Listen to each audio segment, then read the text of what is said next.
Hey, everybody. Welcome back to Engaging the Phenomenon. And today we are honored to have on Peter Levenda. Welcome, Peter. I'm glad you invited me. How's everybody doing? Oh, good. And we just had, of course, Jim Semivan on. Yeah. So this is going to be an interesting follow up. And, for people watching, listening, Peter Levenda is an incredible writer, historian, researcher, dot connector. He's written book series like Unholy Alliance. Um, of course, we're going to be talking about Sekret Machines, Gods, Man, and War, the Sekret Machines to the Stars nonfiction series, which are like encyclopedic knowledge to begin with. So the book actually comes out September 17th, I believe. And just for people watching and listening, Sekret Machines War is the third and final volume in the nonfiction series. Is that correct, Peter? That's correct. Yeah. Yeah. And you can find it already on the To the Stars website, and it's on Amazon. And just kind of like a background about the book, I'm going to read this little intro teaser of the book. It says, with gods, we asked the first question: does our religion and our science give evidence that human civilization is a cargo cult triggered by contact sometime in prehistory? Again, that's contact with the phenomenon. And then the second book, it says, with man, we ask the second question: if we apply what we know of science, of physics, biology, and anthropology to the phenomenon, how will that change our science as well as our understanding of the alien? And third and finally, with war, we ask the final question: are the first two questions being addressed, or perhaps have they already been answered by our political, military, scientific, and intelligence leaders? And it goes on from there, and gives a more detailed outline of the book. But I mean, that alone is, again, very interesting. So I'm sorry to put this on you, Peter, but No worries. just very, very briefly, Mhm. again, I put it here in the questions a little bit, but can you give a brief summary of gods and man? So we're kind of bringing people up to speed on the former two books. Sure. I mean, Secret Machines Gods really created well, let me backtrack a little bit. The whole point of To the Stars in general, and then the Secret Machines franchise in particular, was that we start from the assumption that the phenomenon is real. We're not trying to prove it. We're not trying to accumulate a lot of data and a lot of evidence to say, yes, there's UFOs or there's UAPs or there's aliens or anything like that. We're proceeding from the assumption that it's real, that it's been here forever. And if you start from that assumption, now what? And these three books are now what? Okay, it's real, it's here, they've been here, this thing has been going on for millennia. So if we start from that position, then we have to start asking ourselves some serious questions. How much of human history has been influenced by this contact, by this awareness of the existence of this phenomenon? How much of it is really comes from that? That's why we call it a cargo cult. We call human civilization in general, at least over the last few thousand years, we call it a cargo cult because um, what is a cargo cult? A cargo cult is a bunch of people living in a Stone Age society who suddenly saw airplanes landing. They had never seen an airplane in their lives. Airplanes are landing, and all kinds of good stuff is coming out of these airplanes, right?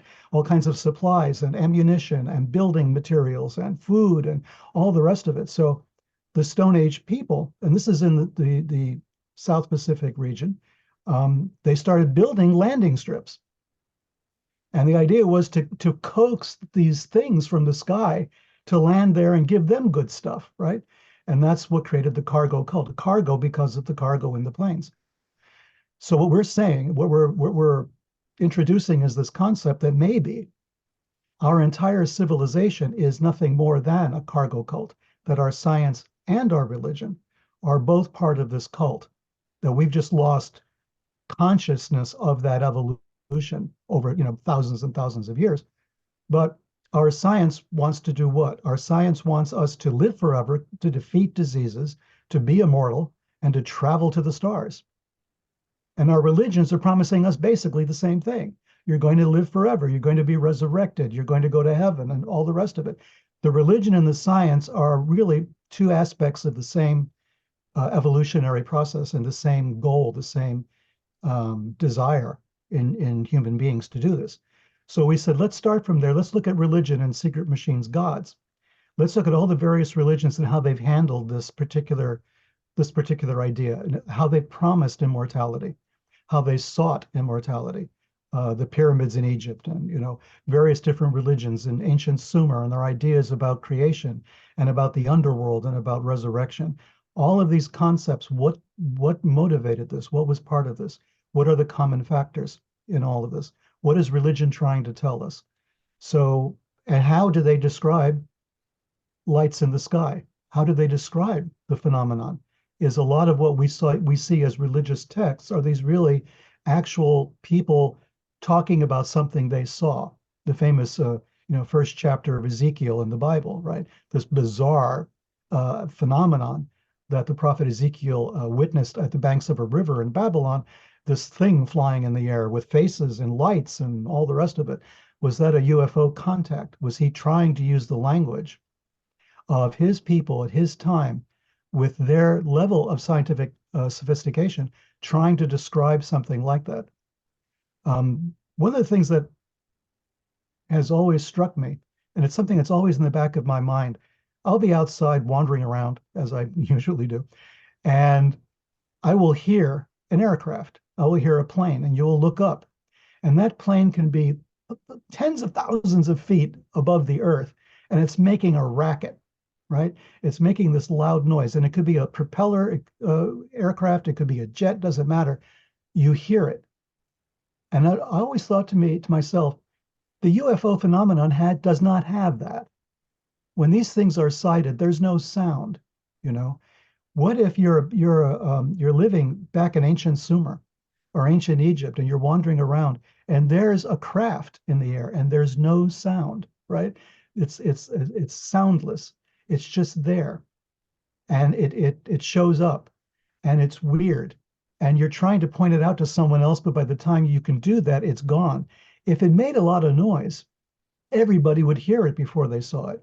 You would have tens of dozens of thousands, maybe, of people hearing this racket in the air, hearing an actual aircraft the way we understand it. And they'd all be pointing up and looking.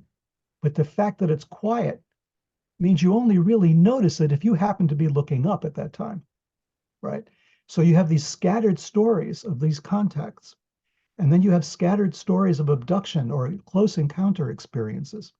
And these get written down, and we don't know what to do with that. So we lump it into religion. And that was Sekret Machines gods. And then we kind of morph over into Sekret Machines man. And we say, okay, let's apply scientific reasoning to some of this. Let's try to understand these processes from a different perspective. Let's try to analyze the contactee experience. We see an alien, quote unquote. Is there any agreement as to the appearance? Any agreement as to certain specific things that we just don't think to ask? Do they smell funny?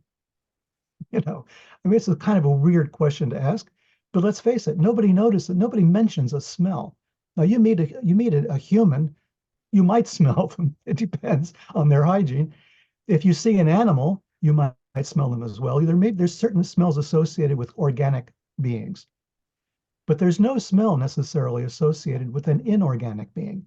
A robot would not necessarily smell like anything unless its wires were melting. But there's no smell associated with it. We don't make that assumption. There's no waste associated with the robot, for instance, as there would be for any kind of an organic being that we're familiar with. When you're aboard the spacecraft, when abductees recount all of this and talk about how they experience being taken aboard a craft, let's take it seriously for a while. Let's not dismiss it offhand. Let's do what John Mack did and say, let's just talk to these people and figure out what's really going on here. Do they ever talk about a waste disposal unit? Is there ever a garbage can on board a spacecraft, right? So if we start asking these questions, we may find ourselves confronted with a lot of very good data. But because we're not asking the questions, because we think this is nonsense, we think there's no such thing as aliens, no such thing as spacecraft, because we're Neil deGrasse Tysoning about it, right? And there's no possible way that anybody could have traveled here because they would have to defeat, the laws of traveling faster than the speed of light, blah, blah, blah, et cetera, et cetera. Because of that, we're not asking these questions. And it's to the stars, we said, let's go on the assumption that it's real. And if we do that, what questions can we ask? What questions are not being asked? And that then leads us into Sekret Machines War, where the hard questions are. Okay. And of course, as you mentioned, very provocative title. What does that mean, war? Are we at war with non-human intelligences? What gives with the title? Well, war is basically the excuse that's been given to us for UFO secrecy. I mean, it's war that's behind it. It's national security. And what is national security but defending the country from an enemy, right? Otherwise, there would be no problem, right? So war is the excuse. War is what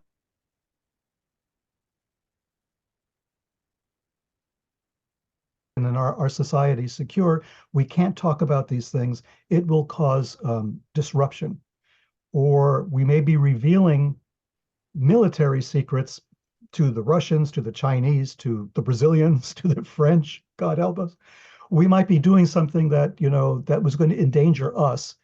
We always use this rationale. The rationale is defense. We have to defend the country. And the funny thing is, they can't defend us against the UFO phenomenon. They can't. Obviously, they can't. They can't predict when they'll show up.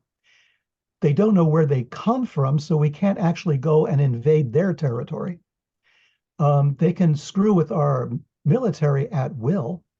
They can play games with our nuclear installations. They can play tag with our jets.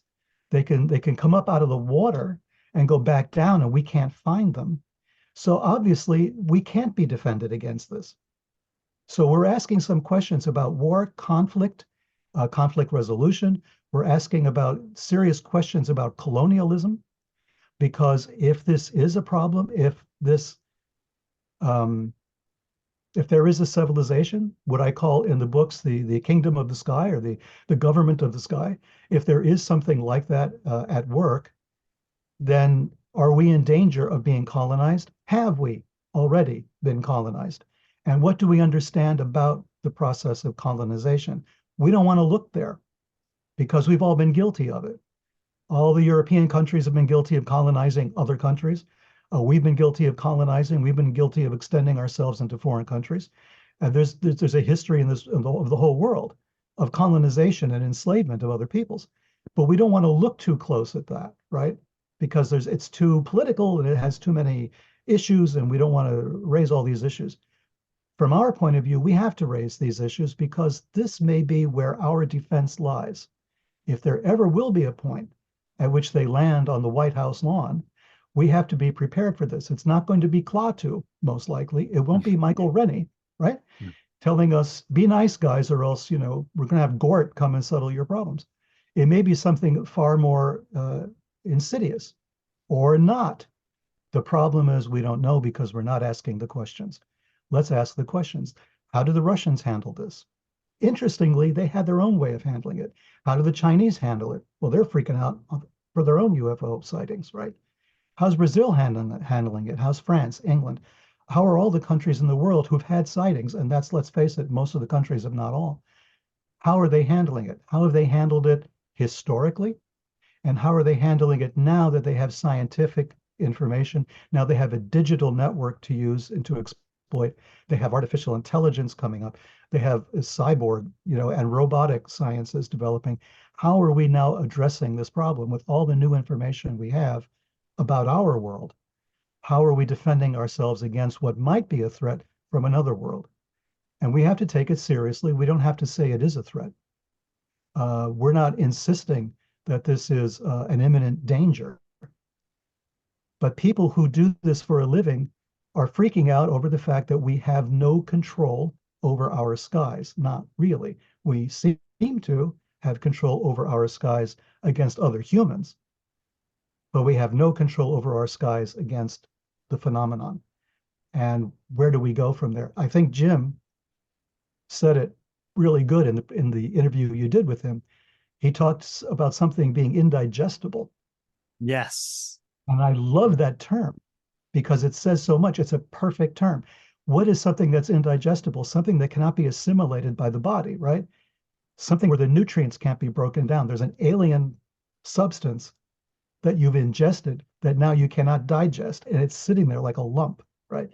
And this is kind of what this is. We're not asking the right questions. So we don't have the right nutrients. We can't break this down. Our gastric juices are not up to the task of digesting this thing.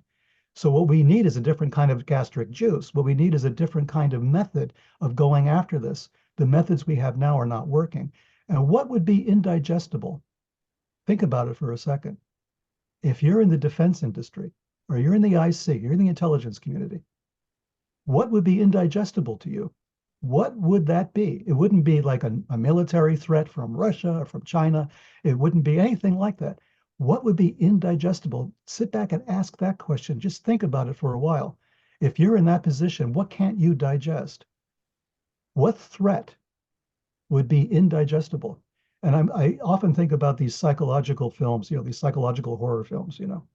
So you've got a situation where you get a phone call in the middle of the night and someone says, "We're watching you," right? We can see you. We know whatever you're going to do. We know in advance what you're going to do. We can watch you. And if you tell anybody that we're watching you, we'll end you, and we'll end your family, and we'll end your neighborhood, right? So now you're walking around. Every once in a while, you get another phone call saying, "We're still here. We're watching you." That's indigestible. You can't do anything about that. There's something that's watching you, and you don't know where they are. You can't see them. You can't put up a force field around you so they can't see you. You can't hide in a lead balloon. Sorry, phone is ringing. I should have turned that off. Oh, it's them. They're watching. They're watching. They want me. Why won't this shut up? I can't even hear it. But so in regards to that, I was actually going to ask you that, Peter. Do you think that whatever this information is indigestible? Like, what's your opinion in contrast to maybe some of the things that Jim said? Yeah, it is indigestible to them because they're thinking in what is basically still an old modality. So you're referring to the intelligence community or military? Yeah. And the military generally. Yeah. It's indigestible to them because of the reason I've just told you. There's something out there that's watching us. There's something out there that knows what we're doing, that thinks our technology is a toy, right? That they can play with. That's indigestible. That means your whole reason for living, your whole reason for being, the whole purpose of government and of a defense position is out the window. You don't know how to deal with this. And so you stop. You can't digest it, and therefore you stop. And when you can't digest something, you become kind of sick, right? You become this part of you that's off kilter. You can't really function that well because of this indigestible lump that you're carrying around. I don't think it is indigestible. I think they're just not asking the right questions of the right people. I think they're not open-minded enough. They can't be. In the way they've been structured, it's guns, you know, maybe psychological warfare to an extent, non-lethal warfare, which was like a John Alexander thing, right? Yeah. And let's face it, a Michael Aquino thing also. I mean, this idea that we're going to use non-lethal warfare, right? Which is basically psychological warfare writ large. So that's what's being played on us, perhaps, right?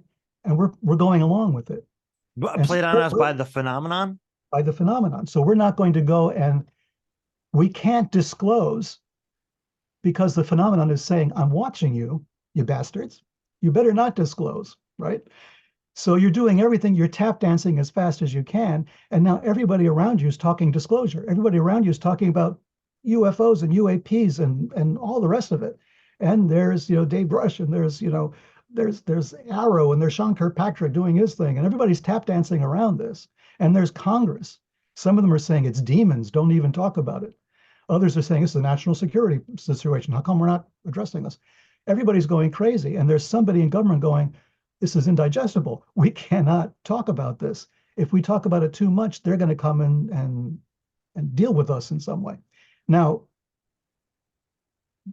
let's all say this began in 1947, and Secret Machines War goes into that a bit, right?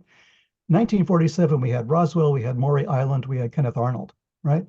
All happening at the same time. Creation of the CIA at the same time.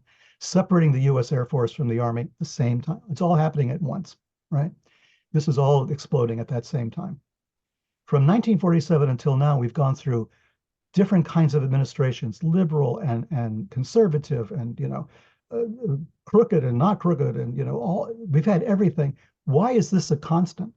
How come when you get a new presidential administration and the whole thing doesn't just stop right there, right? With a whole different ideology, a whole different set of values, a whole different way of looking at our Constitution, at government, and everything else.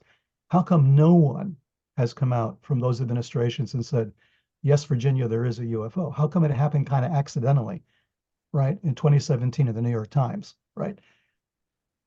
What's going on? What could transcend all of that? And all that can transcend all of that is getting that phone call and realizing it's coming from inside the house, right? That the monster is there with you and it's watching you, right? And it's making sure you don't disclose. That's one possible way of looking at it, but is it true? Or have you bought into their nonsense? Well, and I wanted to ask you that as well as I asked Jim. I mean, are you talking about the phenomenon being the architects of the secrecy, in as in like intentionally, or that we're afraid that might be the case, or how do you navigate that? It's like it's a tango, and it takes two. What's happening is the phenomenon manifests itself, shows up, people see it. So they're not really hiding. They're controlling the narrative. They're saying, okay, we're going to show up here, we're going to do this. Then they disappear again. Now we're going to show up here and do this, and then they disappear again. It could be in the jungles of the Amazon. It could be downtown New York City. It doesn't matter. We're going to show up and then we're going to disappear again.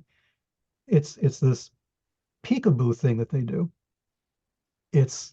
We've understood it as the trickster. We've understood it in those terms. Jacques Vallée, I think, talks about it this way, and John Keel talks about it this way. This kind of trickster phenomenon that goes on. Peekaboo, here we are. No, we're not. Yes, you saw us. No, you didn't. And so it throws you off kilter constantly. So are they hiding? Is secrecy part of their game plan? If it was, they're doing a bad job. Look at look at what happened in 2017. Look at all the news reports that came out of Lieutenant Fravor and all that stuff that was going on. They're obviously not hiding that much, but they're not making a general show. So what is the game? What are they doing? Is it just because we have more technology now? We have radios, we have radar, we have sonar, we have satellites. We're up there with them. We're in their territory. And so now we're seeing them more than we ever did before. And maybe they're pissed off too. Who knows? We can't project human ideas and human reactions onto things that are evidently not human, right? Or not human the way we understand it. So we have to tap dance our way, or tango, as I say, because there's two partners here. There's the American, in our country, we have the intelligence community, we have the defense establishment doing this dance with the phenomenon, right?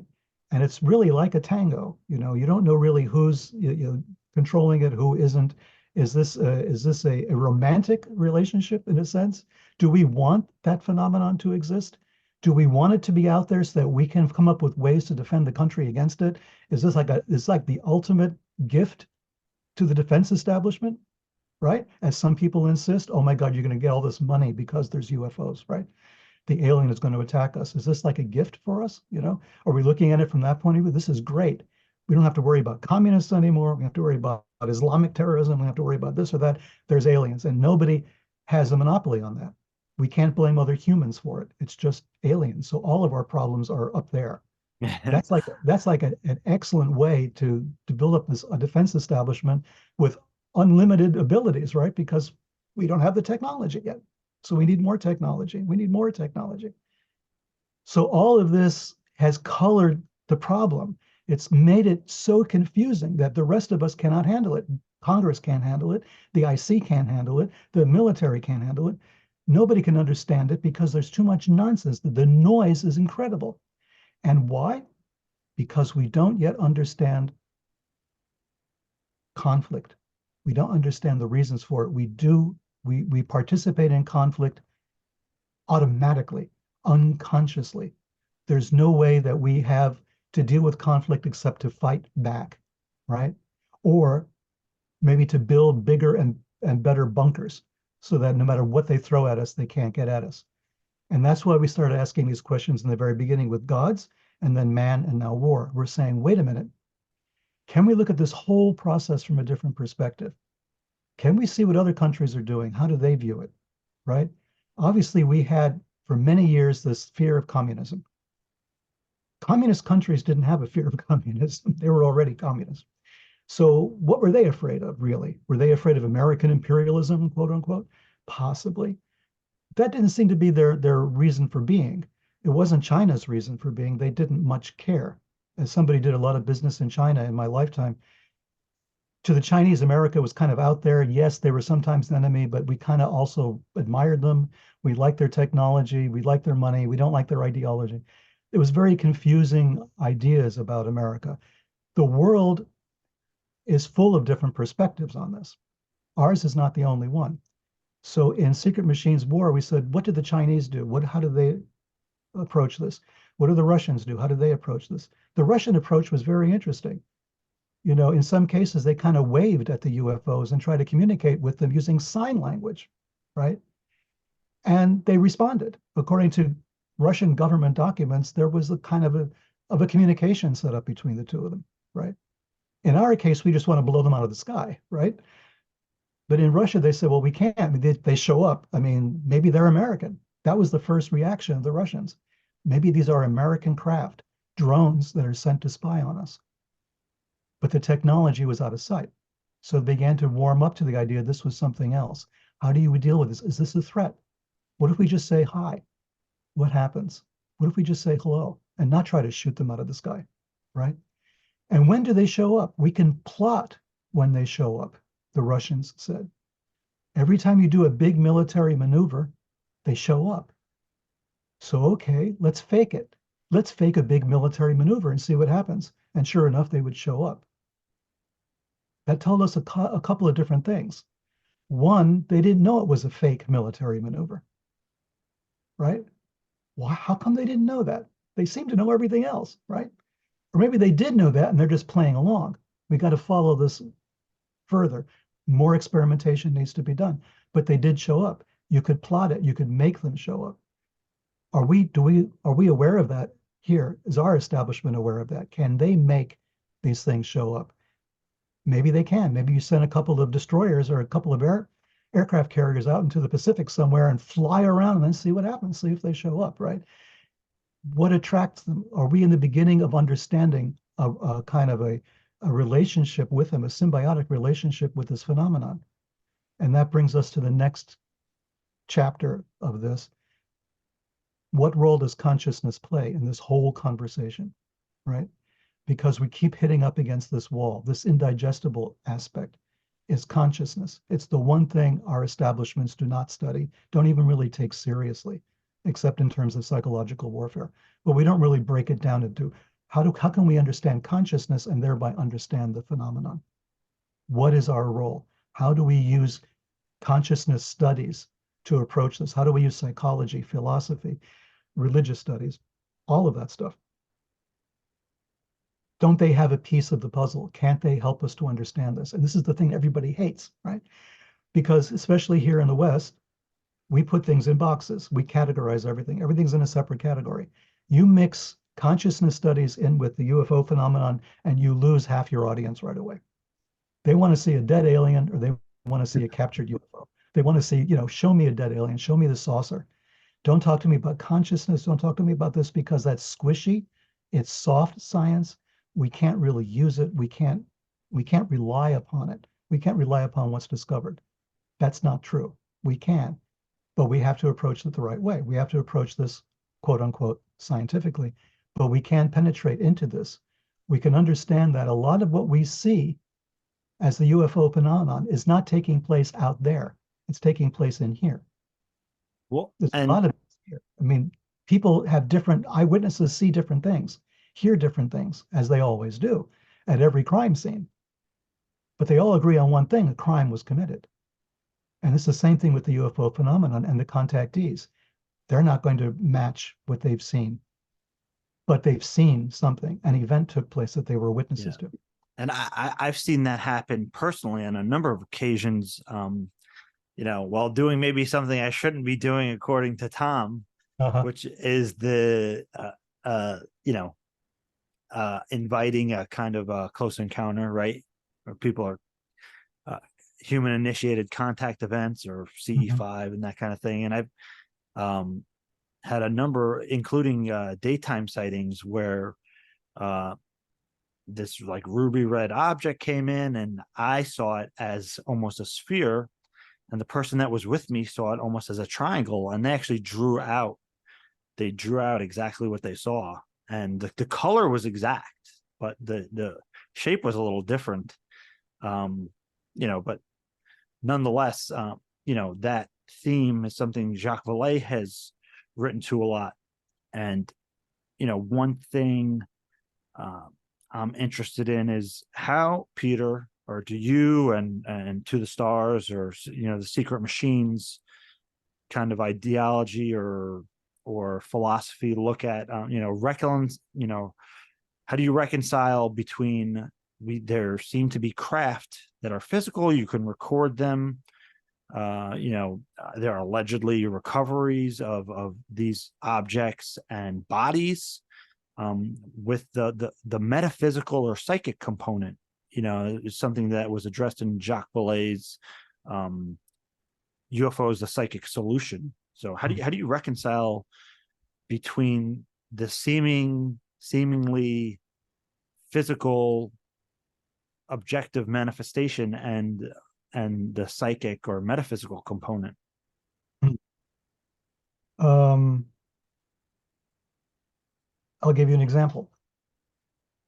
In another bunch of books I wrote called Sinister Forces, I wrote about the Nine. I wrote about these seances that were being held in Maine in 1952, 53, around that time. And during the seance, this particular seance, you had Andrija Puharich, a very famous guy. And he was surrounded by an Astor and a DuPont, and all these scions of very wealthy families were all in this room. And there was a man from India. And this man from India then is channeling the Nine, which, as it turns out, are 9 beings living on a spacecraft of some sort in low Earth orbit, as we find out later in the history of it. But at that moment, they didn't really associate it with the flying saucer. But this was the idea. But during that ceremony, there was the manifestation of apports. And there were threads that showed up all over the place. That there were threads that they would bind around their wrists. This was like a Brahmanic initiation thing. And so things would materially appear during these seances, or at least during one of the seances. And that was an indication that they were, in communication with something otherworldly.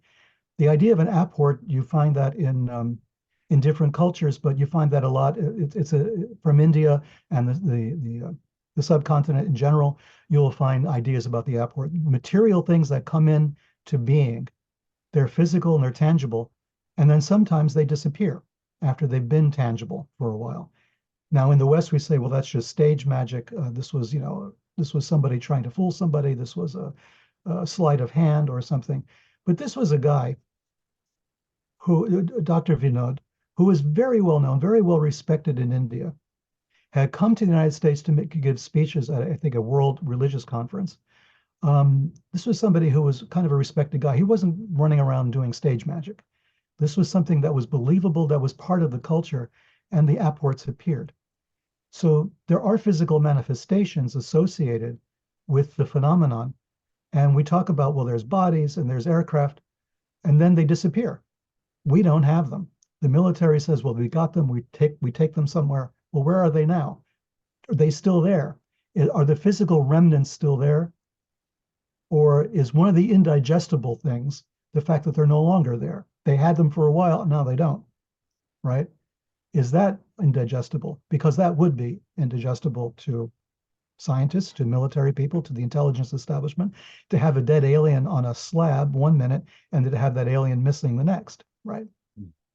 So I'm not saying that's what happened. I'm saying that there's a tradition in religion, Moses with the tablets, right? Where are the tablets that he wrote the 10 Commandments on?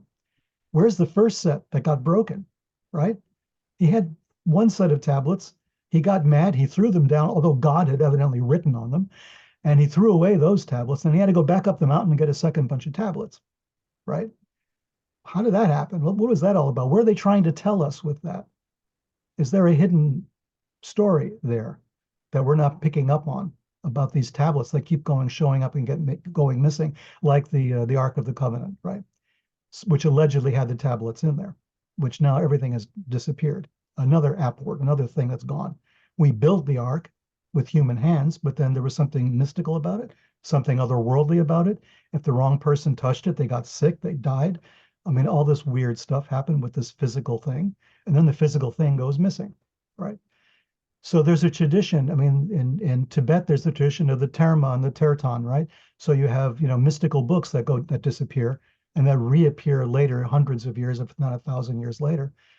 Supposedly, we have a Shambhala, which appears and reappears. So there's a tradition, what I'm saying, in religion and spirituality, of things that appear and disappear, things that have corporeal form, that are physical, and then which disappear. The Virgin Mother assumed into heaven bodily. Enoch assumed into heaven bodily. Elijah assumed into heaven bodily. So we have people that are here and then suddenly are not here. And we don't know how that happened. But these are stories. These are myths. We can't prove that it actually happened. But the most recent one was our guy, Dr. Vinod, in the 50s, with a bunch of people who would later become very crucially involved in things like the Kennedy assassination and in things like the UFO phenomenon. So, I mean, it's kind of mind-blowing, but there you are. It's already there. We've already had cases like this. So it's more comfortable for people, I think, to look at the nuts and bolts issue and to really focus on that.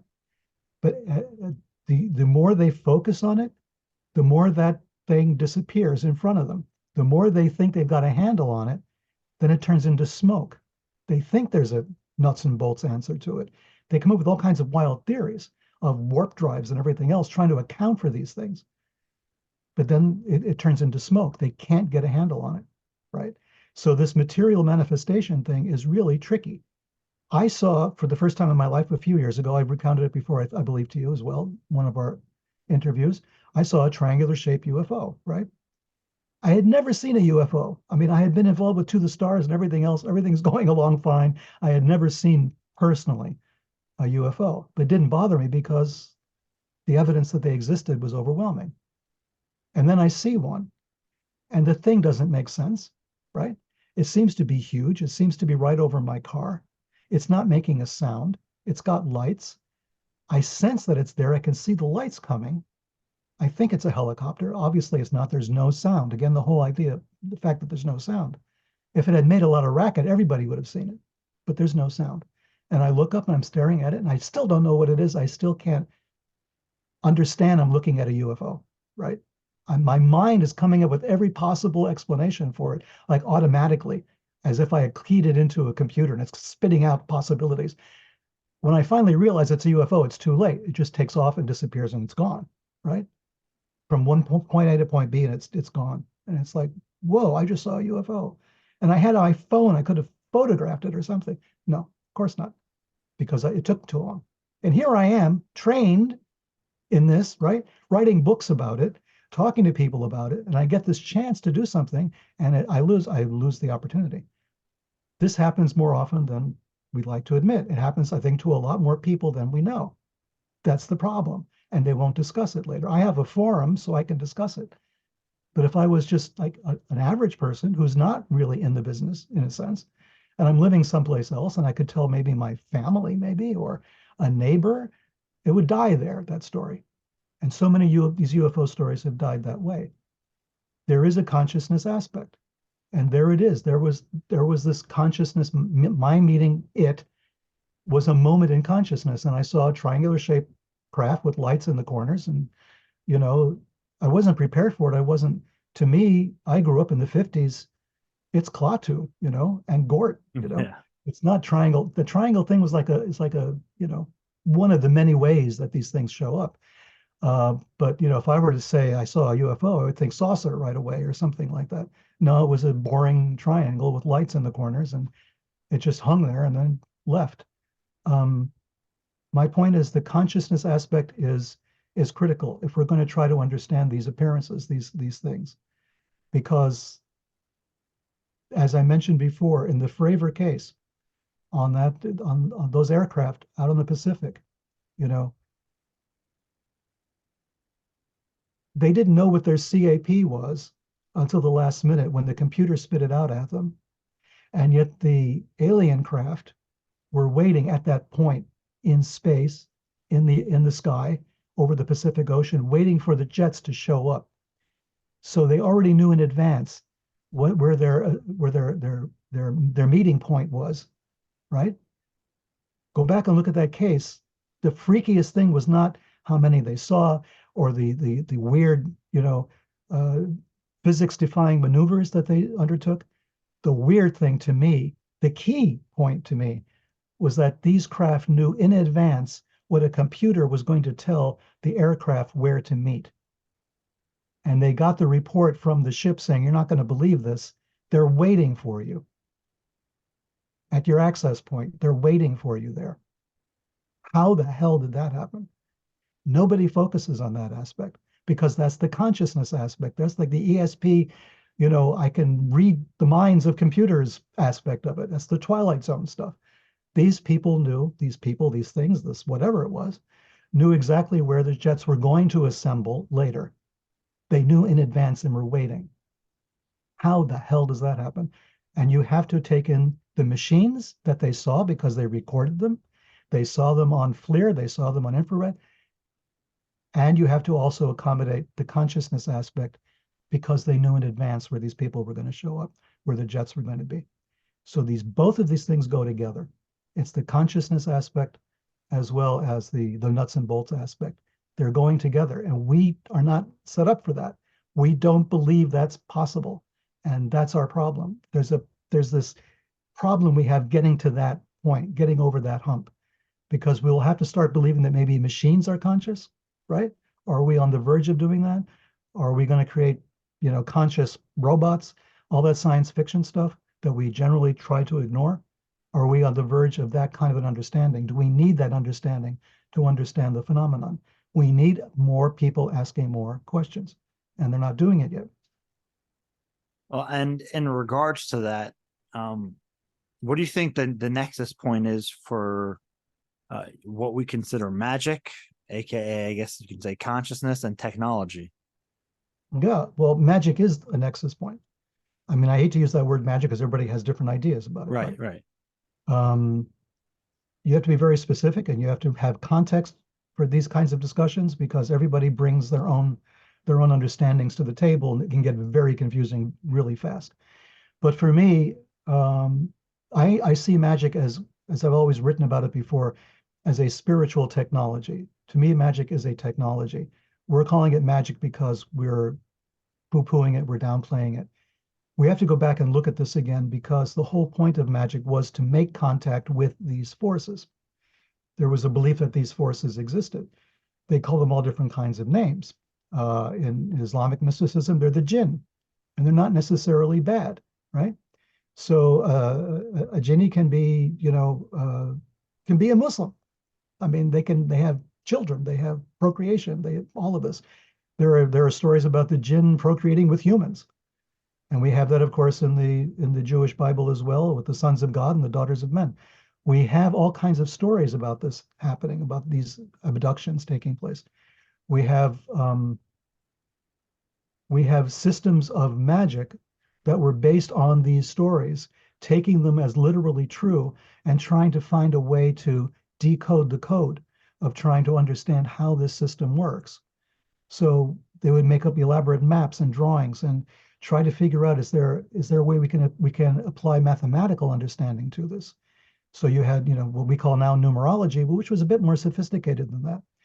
We had ways of trying to decode information that we got, looking at it from a completely different perspective, trying to put pieces together because we knew we were missing some pieces. The missing piece was up here, evidently, but we were so enamored of the nuts and bolts technology stuff that we're sort of putting aside the consciousness stuff. And now look where we are. We have religion and we have conspiracy theories and we have all kinds of wild stuff taking over because even though we have tools, we could be the most informed civilization that ever existed right now because of digital technology, because of the internet, because of access to every kind of information. But instead, we're involved with fairy tales. I mean, that's just really weird, but there you go.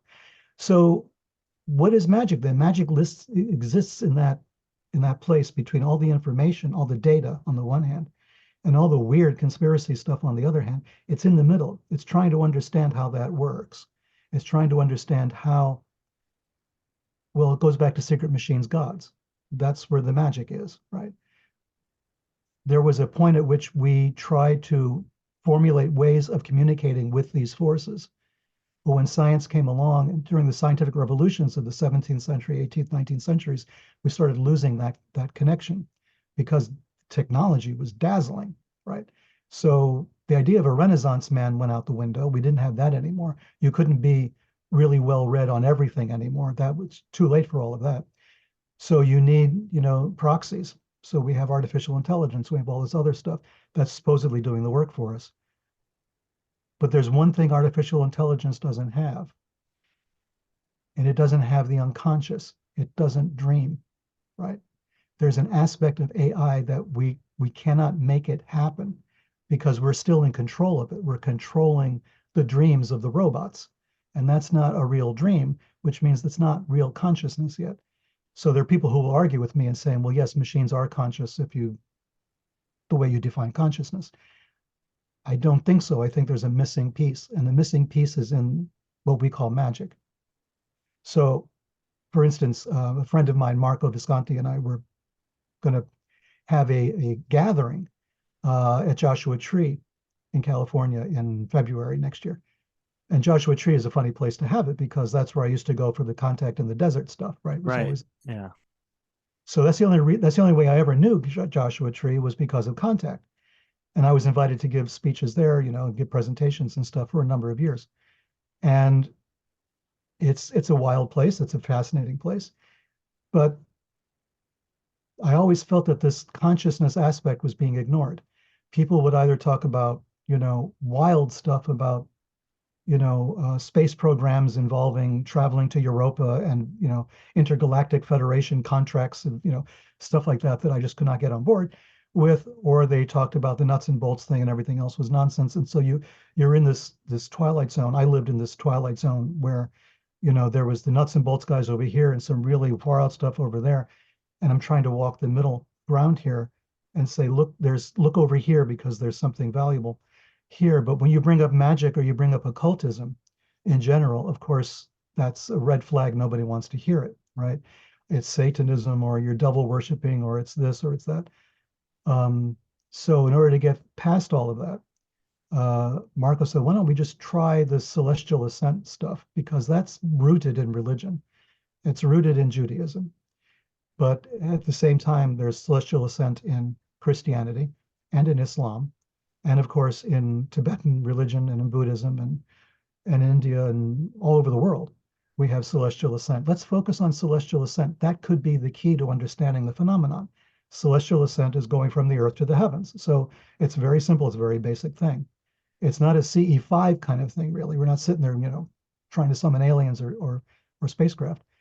but it's a way of preparing an individual person, your own mind, to accommodate the information that's coming to you of which you are unaware, of which you are not conscious. So we're trying to look at that, see if we can create an environment that's conducive for that, so people can understand what this is all about, and not look at it as though it's something evil or weird or satanic or something like that. But it's a process that's been in place for thousands and thousands of years among the most religious of our religious people in all of these various cultures. So we're trying to introduce these concepts. That may be one way that we have of approaching the consciousness aspect of the UFO phenomenon. Our problem is we're still talking about the UFO phenomenon. And when you say that, or even UAP, you see flying saucers, right? And you see aliens and little green men.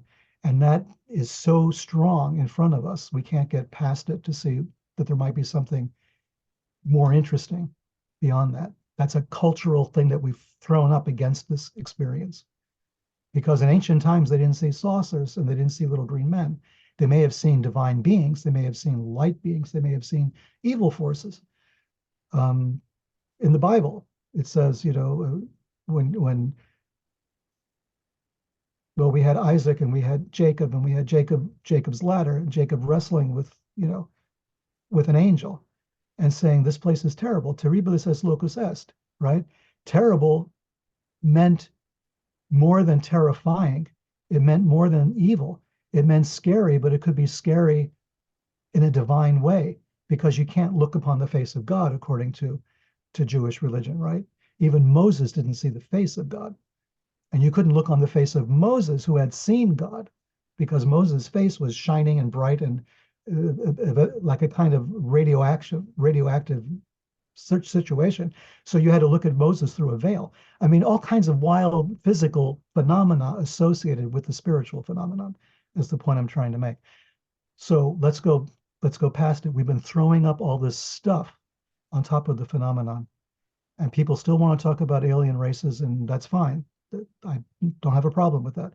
And they want to talk about the nuts and bolts and the craft. No problem with that either. I've seen all kinds of videos. I don't know what to believe. Are they little round balls? Are they triangles? Are they saucers? Are they what? Right? Well, We're and throwing at it. Yeah, go on. I was going to say there's also the idea that, we have the UFO phenomenon. We use the words, the phenomenon to point to kind of like a specific subset of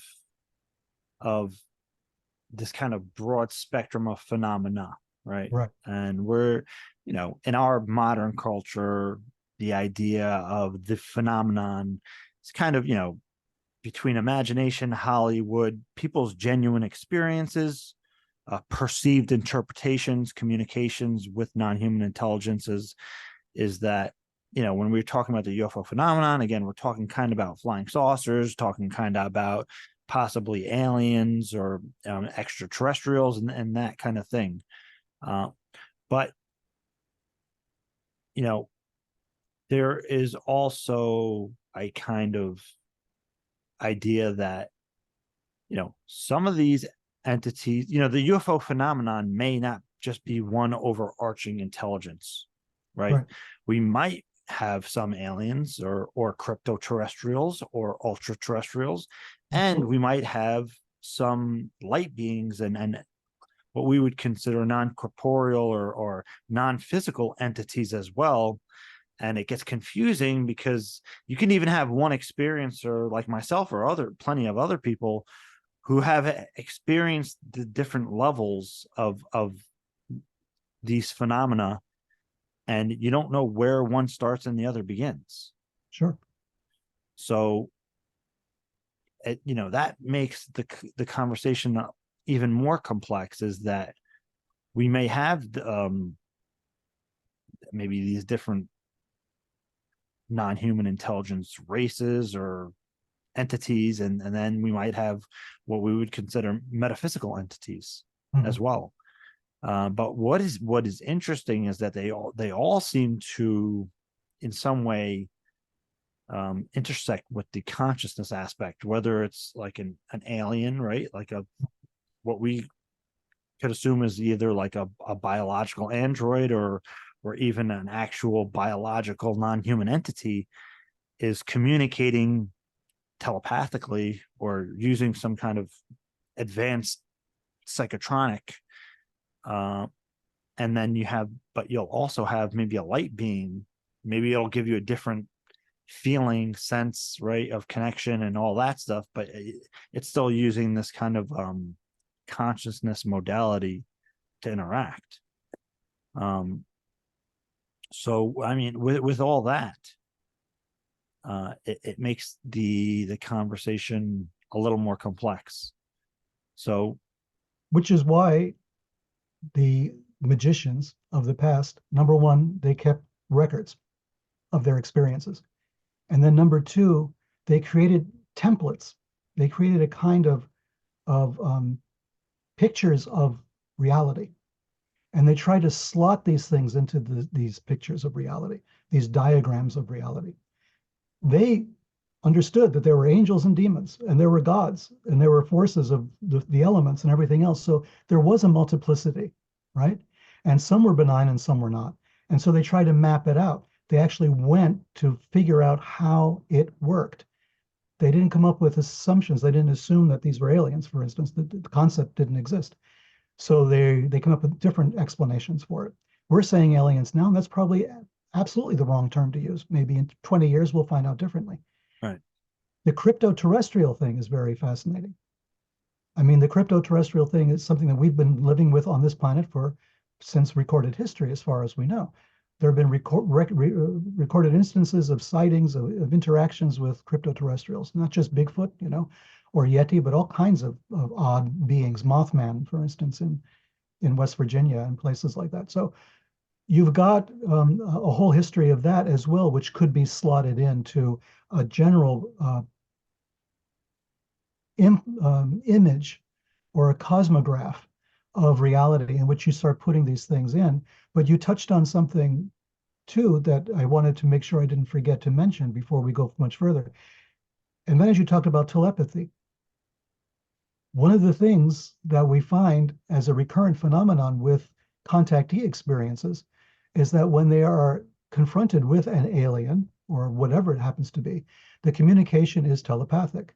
They see in images rather than in conversation, rather than in words the way we understand it. They see all kinds of images. This is very important because it goes back to the consciousness aspect once again. They transmit, we receive, because we don't know how to transmit. We haven't been trained to transmit. We are only receiving these messages. Someone's being abducted by an alien. So they get these pictures in their head. Whitley Strieber talks about it. Other contactees have talked about it. All kinds of a flood of images will come through. Some talking about horrible images, the earth being destroyed, and tempests, and all kinds of things happening, and hurricanes, and all of this. They see the planet being, there's all kinds of negative things, but it's always telepathic. No one's saying, well, on this year or this time, this is going to happen. And with a perfect Michael Rennie accent, sort of mid-Atlantic, not quite, British, not quite American, and coming and telling you, straighten up or fly right. But it's telepathy. We only know how to receive, and it's only if there's a really strong transmitter next to us when it comes to telepathy, right? We've yet to learn how to transmit, and yet we can do both. We just have lost that ability because we've stopped believing in it. We've stopped trying it. We've stopped looking at that because consciousness is not valuable when it comes to this phenomenon, right? That's the general consensus view, is that consciousness is a bullshit kind of thing. And don't confuse the issue with these consciousness things because it's too squishy. It's soft science and it's not even science, let's face it. Yeah. So there's that attitude. Well, I was going to say, I would say that you can say magicians, right? But you can say maybe consciousness practitioners, or right. Even with something like contact modalities, or people that are yogis, right? Those kind of practices and exercises are actually somewhat, I would think, training you in that, in the transmitting aspect, right? You kind of have the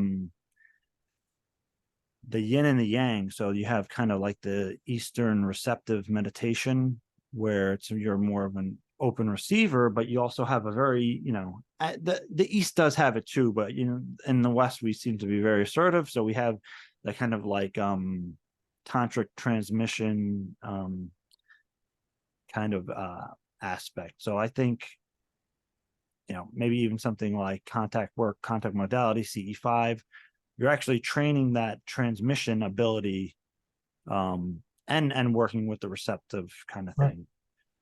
So I I I don't think we're completely lost on the transmission aspect of it. I think that there is, some kind of training for that. Even I mean, I don't know so much about the celestial ascent that you were talking about, but is that one of the other two, kind of like a receptive or transmittive?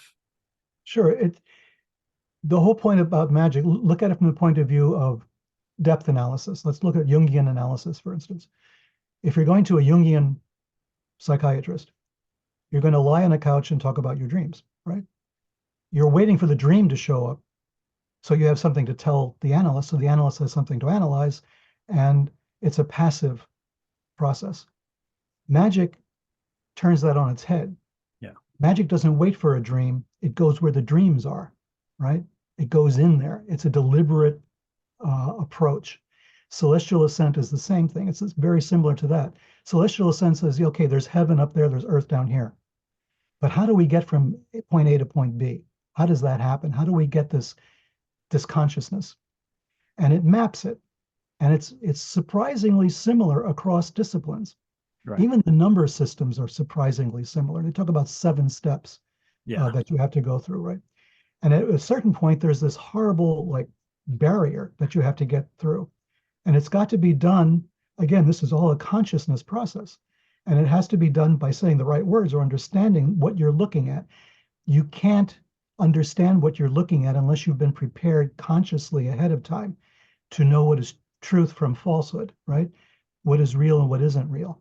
The most famous case, of course, were the 4 who entered the garden, a very famous Kabbalistic story of 4 rabbis who entered the Garden of Eden, essentially paradise. They were ascending to the 7 levels. It's Hecholot mysticism, palaces mysticism.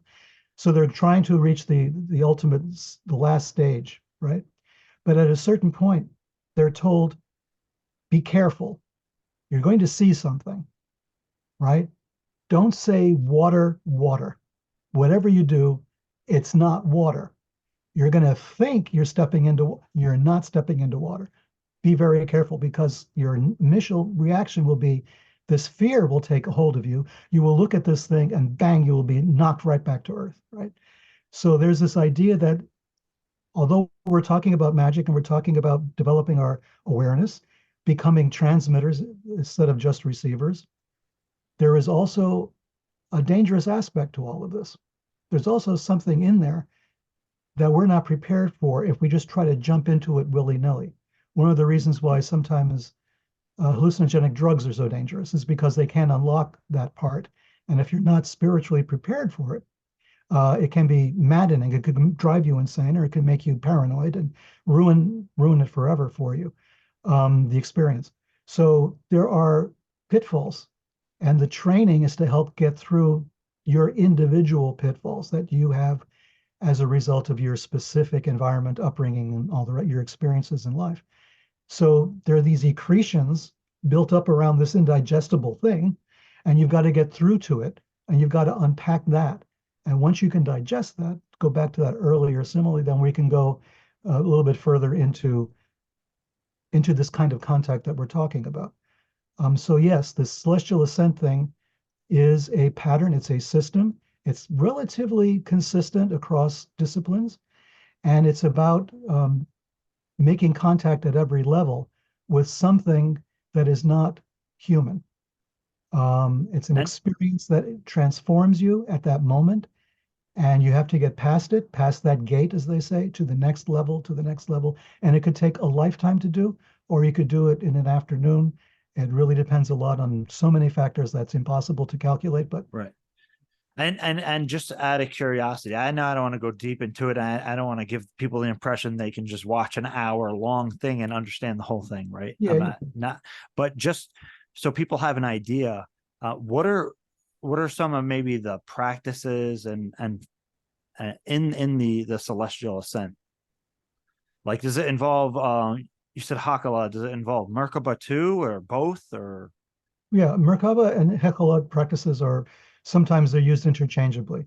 It's a right? chariot. It's Yeah, riding the chariot, right? yeah, Ezekiel's chariot. So that's the Merkaba was the chariot. The Hechelot are the seven palaces that you go through in your chariot, right? So you are rising up through the plains, basically. In the Golden Dawn, they would have said rising on the plains, or you're going from one sphera to the next one on the tree of life. That's one map that they use. That's one possible way of looking at it. Um, and each level has different emotional, psychological, spiritual associations with it, which are going to be a little different for everybody, but which generally follow a certain reliable pathway. But the experiences will be different. It's like both of us going to the same uh, store and having a different experience in that store. The store has not changed, but we're bringing our experiences to it. We're seeing different things of value that the other person doesn't see. That will happen. That will take place. And what kind of practices? Uh, it's a long story. Okay. I mean, is it's like it's similar to meditation practices, or Yes, yeah, it's similar to meditation, but it's more structured, right? In some meditation, maybe you're given a mantra, you're given an image, and you're told to go with it. In this type of process, it's a bit more structured. We know the direction we're trying to go to. We know the levels that are involved, and we're going step by step up those levels. There are different associations with each level, different. I hate to use terms like spiritual forces because that puts it into that camp already, but there's different types of experiences that are associated with each just level. say consciousness. Yeah, just like it's one of those words that, yeah, it Yeah, pisses everybody off. As can't soon as you win, say it, Peter. you can't win. No, you can't. But anyway, it gives you a vocabulary. That's also very important. You Yeah, get a vocabulary that you can use, you can understand it, it can lead you into the right location, and then you can do this on your own. You can kind of become create that awareness, expand your awareness of the information that's coming at you, because there's a lot of information coming at you all the time. And the way you've been raised and educated and all the rest of it is a filter, right? A necessary one for survival. right. But now we're talking about expanding that a little bit, taking a bit of a chance, trying to see what other information is coming at you. People are afraid of that experience, right? Yeah, But and Monroe Institute does it all the time. yeah. There's groups doing this kind of thing all the time. So it's not that dangerous. It's not going to make you insane or something, unless you're really off I kilter mean, to. you should have your stuff together before you get into this. Psychologically, I would say, There was a famous a guy, a magician called Francis Israel Regardi. He was a student of Aleister Crowley on the one hand and the Golden Dawn on the other. And he lived quite a long time. He lived in Texas. He was a friend of Mary Farrell, believe it or not, who was the famous JFK researcher. We can get into all that later. It's a whole different story. mm, But Regardi wrote, he published that very big, thick book on the Golden Dawn rituals. He published all these rituals of one group of the Golden Dawn called the Stella Matutina. At any rate, Regardi said, before you get yourself involved in this, you should probably go through a year or two of therapy first, mm, just to see what's waiting for you on the other side, you know, just yeah, to acclimate you, just to make you ready, because you may come across things that you don't want to know. And they're all internal, they're all about you, right? But things that you've hidden, things you've suppressed. So we always recommended to go through some therapy before you started a serious course of occult or mystical study. yeah. Well, and I don't want to get too speculative, but let's say even you start developing some cities, right? A Yeah, little bit of psychic awareness, right? And you start picking up on maybe, yeah, again, speculating on thoughts about people around you, even that kind of external thing. Are you ready for that kind of crap? right. To have that kind of awareness, and are you responsible enough for yourself, how you're going to manage it, and how you're going to even deal with that externally, right?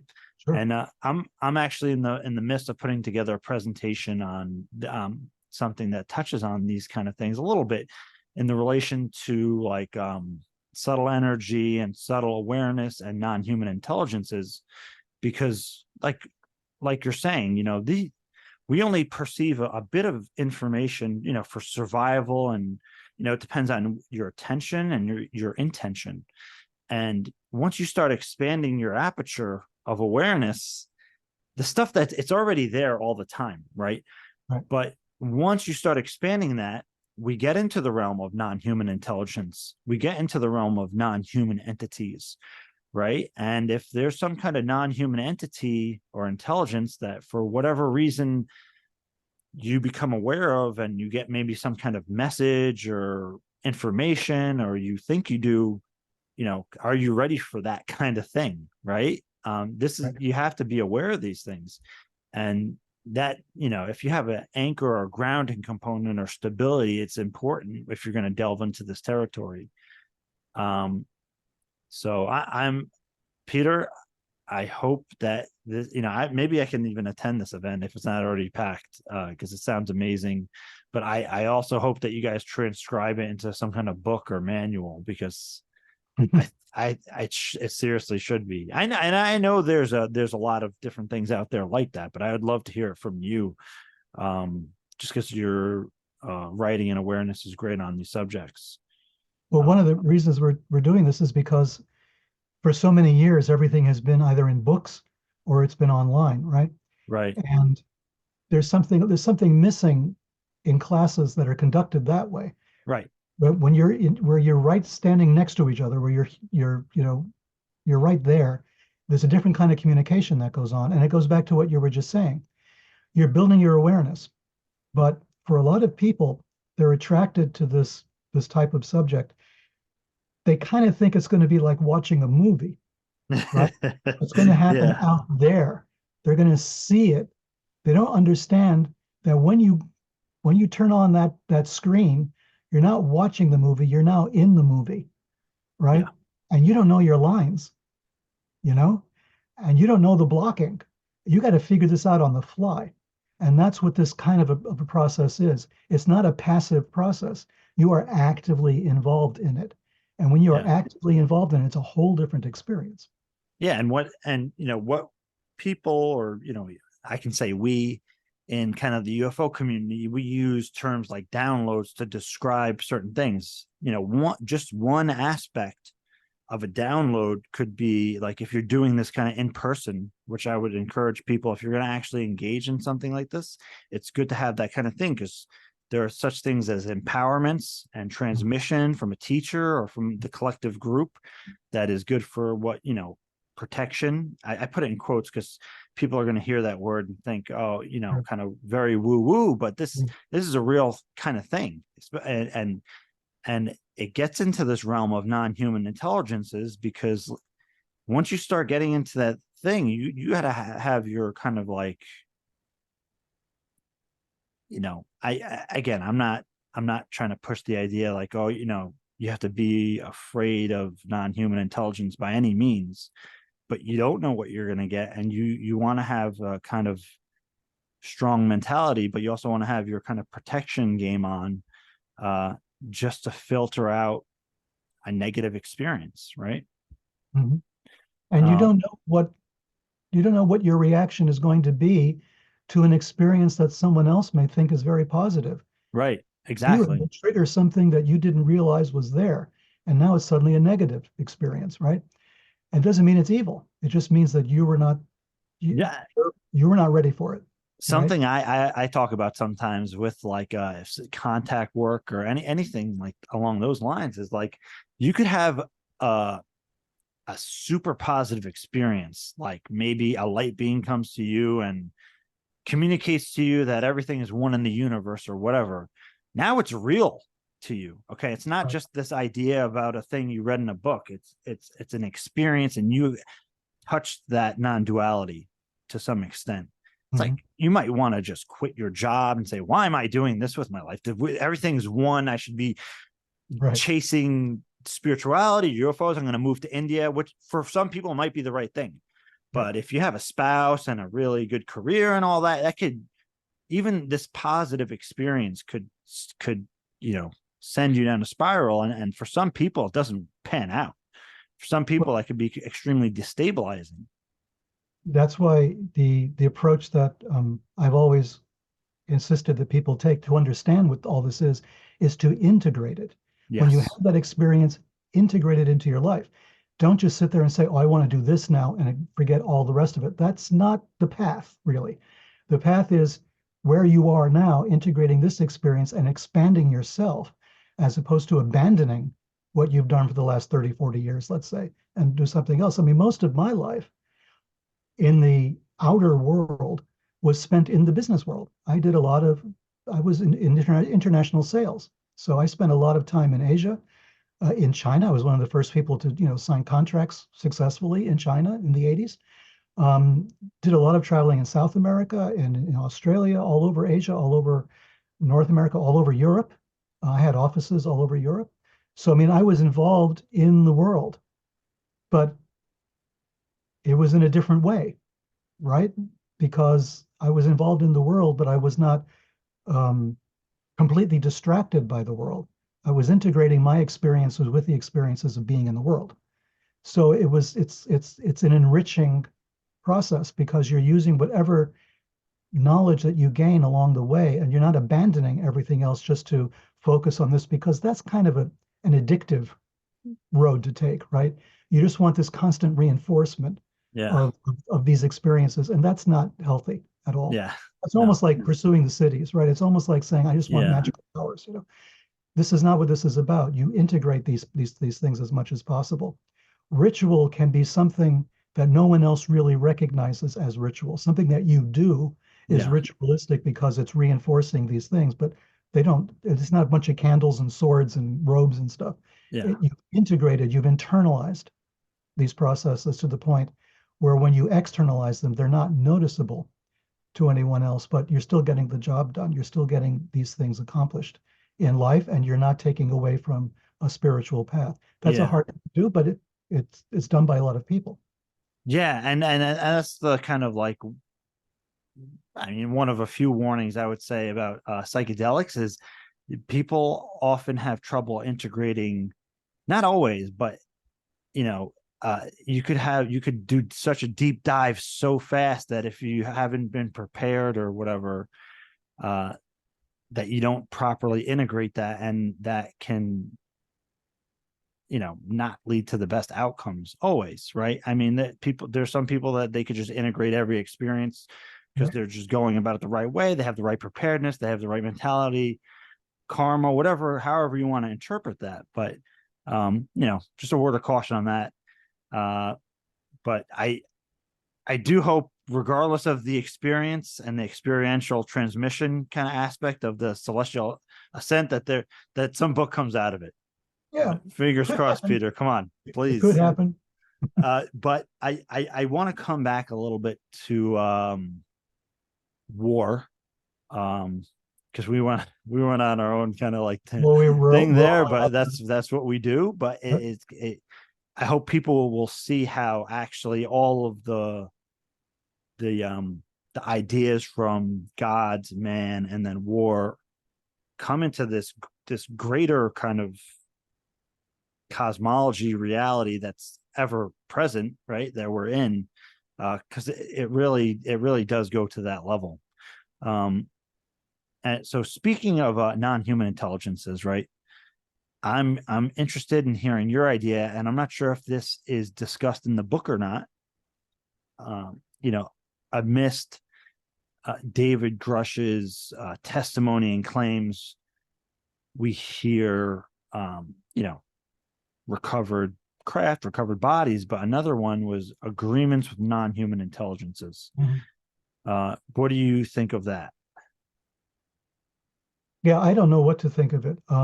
I've always been suspicious of the whole MJ-12, Yeah, idea that at some point Eisenhower sat down with an alien or something and they hammered out a deal. Um, I mean, like I mentioned, I was in business. I signed a lot of contracts in my time in all kinds of countries and all kinds of languages for all kinds of stuff. And if there was a contract between the US government and a non-human intelligence, how would that contract be enforced? You know, Don't disclose.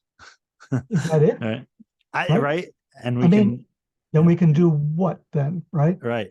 So are we Abductions. in danger of losing something through disclosure? Are we in danger of losing, fiber optics or, Yeah, chip right, right. I mean, Yeah. all the stuff that, we were told, was alien in origin. I mean, how do you enforce that kind of thing? I mean, how and what does each side get? What do they get from us that they need? All those dead cows? I mean, I don't know, Yeah. those mutilated animals. I can't get my head around it because it seems like there's a piece missing of that discussion, right? Could there be an agreement with a non-human intelligence? An agreement implies two equals agreeing on the terms of the agreement, and I don't get how that happens. I mean, I've signed contracts in China as an example, right? The contracts had to be in both languages, right? They're just giving you like a real world Yeah. approach. So you got Chinese language, you got English language, right? Now you had to be very careful because the English language, I could see exactly everything was fine. But the Chinese language contract could be completely different. And Yeah. yet you can sign both. You have to sign both. So then we have to go make sure the Chinese language was understood that was matched the English language version. And then, even then, because of Chinese culture, we could sign an agreement for, let's say, $1 million contract. And there would be like a 10% holdback if they didn't get this, this, or this. And we would say, okay, you got this, this, or this. But the Chinese would say, no, not really. You have to be in your head, you have to put an extra 10% in those days Yeah. because the Chinese would take another 10%, whether they deserved it or not. That was just part of how they did business, right? Yeah. So if it was $1 million contract, you better make it 1.1, they'll get their 10% back and we get our money back and everybody's happy. This is the kind of technicality that goes into just a human contract between two countries. Yeah. Imagine the complexity between the US government, not even the Russians or the Chinese now. We're talking about Eisenhower, right? We're talking about like an MJ-12 situation. The American government and a non-human intelligence. What the hell would that contract look like? And how would it be enforced and how would it be translated, right? What language were they using for this? Do we have the same assumptions on both sides? Do words mean the same thing? There's so many problems with this that I, as an old international trade guy, cannot understand how that would have been possible, Right. right? So, and how it would be enforced 40 years later, 60 years later, 70 years later with constant change of administrations. And we're only talking about, Grush was talking about, the US government maybe and the Right. NHS. So really, what if they signed a similar agreement with the Russians, which was better than our Yeah. agreement? Yeah. What? Yeah. And they screwed us somehow, and they gave the Russians a bunch of stuff, or they gave the Chinese a bunch of stuff, right? I mean, the problems that I see in that story are just mind-boggling to me. And maybe it's my problem because I'm looking at it from that lens. Well, no, I appreciate that. I've never heard those perspectives in regards to that. So I really, I think that's a great, you're asking the right questions. Yeah. Uh, so, uh, do you think, I'm, I don't want to make it such a black and white kind of question, but do you think that's disinformation, or do you think that it's just like we don't have enough information to make heads or tails of that kind of claim? Yeah, it's the latter. There's pieces missing. Like I said, there's a big chunk missing here. And we're not asking the right questions. And we should be asking these questions. We should be asking, as we talked about in Secret Machines Man, language is really important in this whole endeavor. We're speaking right now in English. We kind of understand what our words mean. We share common definitions. But man, you go to another country and the whole thing is, I mean, you go to England and it's already different. You go to any other country and the whole thing is knocked out of the park. We don't know what we're talking about anymore. So we're now trying to understand something that's earth shattering, right? The possibility of an agreement between our government and another government, an alien government. But we don't have enough, we can't even ask the right questions. We can't discuss language, right? We're not there. The UFO community is not talking about that. They're not saying what language can we communicate with them with? In what language? Is it strictly pictures? So is it like a telepathic agreement that we made? Did like Eisenhower telepathically agree to something with some telepathic alien? Yeah. You know, Well, like I mean, I mean, this is just like a speculative thing. One thing could have been like, okay, they gave us a vehicle or a craft, and they said, we could. And again, the kind of UFO lore is that in technology transfer for the ability for to gather DNA samples, abduct people, put them back, and the how did aliens, of they course, explain? weren't How did they explain that? right. What Right. language did they use to explain that? We're going to conduct DNA samples from humans and animals. We'll give you this craft. Yeah. Right? How did that conversation even take place? Right. Right? Yeah. How did that happen? And what did they mean by DNA? Yeah. Right? Maybe they have a whole different point of view. I mean, we talk about in Sekret Machines the idea that DNA might have been seeded from somewhere else, as Right. Francis believed, right? Yeah. So it's their DNA, isn't it? Maybe, or maybe it's not. Maybe the DNA that got seeded here was from a race that they're at war with, Yeah. right? And they have their own DNA situation they're trying to make happen, right? Yeah. I mean, the whole hybrid thing, all the rest of sons of God and daughters of men. We don't know how this conversation could possibly have taken place, is my point. And maybe all that stuff is indigestible. There you go. I so I got I agita right now. I I have I have two questions, and I'm gonna ask them at the same time to follow a certain train of thought. And that is number one, are non-human again, according to Sekret Machines, we're speculating, we're not giving people definitive answers here. We're kind of having a conversation, just for a reminder. Peter is not saying this, I'm not saying this. We're talking about it. Are non-human intelligences or aliens evil? Number one. And the second part of that is, has there been a kind of global cooperation in secret to defend ourselves against an alleged non-human threat? Sorry, Okay. Peter. Yeah. Are they alien first? Are the aliens evil, first of all? Evil is a loaded term. It means different things to different people. I wouldn't use the word evil because that implies morality and implies a moral position. Um, how can we discuss morality on beings that are not human or whatever they happen to be? So evil may not be the right word to use. Are they hostile? Again, that might not be the right word to use. Are they dangerous? Hell yes. Are they dangerous? So the fact that they're dangerous doesn't make them either evil or hostile. It just makes them a force to be reckoned with, something to be careful about, something to be wary of. It doesn't mean that we have to fear them, but we do have to take steps to ensure our survival in as far as we are able to do that. So I understand that relationship. To call them evil is, number one, if we are dealing with multiple types of NHI, then we can't just blanket say they're all evil, right? Maybe some are kind of nice guys and some are not so nice and some just don't care. Um, it's hard to say. It's like when we categorize people from a foreign country, we can't blanket say everybody from Russia is evil, you know? Some people would like to say that, or Yeah. everybody from China is evil. No, of course not. That's ridiculous, right? So how could we call an entire race of non-human intelligence evil? So we're making value judgments that we're not capable to make. We're not equipped to make because we have no clue what the moral systems are, if any, of those intelligences. All we can do is say these things are dangerous to us in some way. And they've demonstrated their ability to screw with us, to screw with our militaries, not just the United States, but militaries around the world. They've demonstrated their ability to do this. So we have to assume that they are dangerous. That's as far as I would take it. Past that, it's anybody's guess. But right now, are they dangerous? Sure, they're dangerous. Can we protect ourselves against them? None if we're not asking the right questions. We can't, you know, we can't shoot at them. That's not going to help. So obviously it hasn't. Or else that would be over by now, right? We would know what's going on. Are they invading us? Are they already here? Aren't they walking around with us?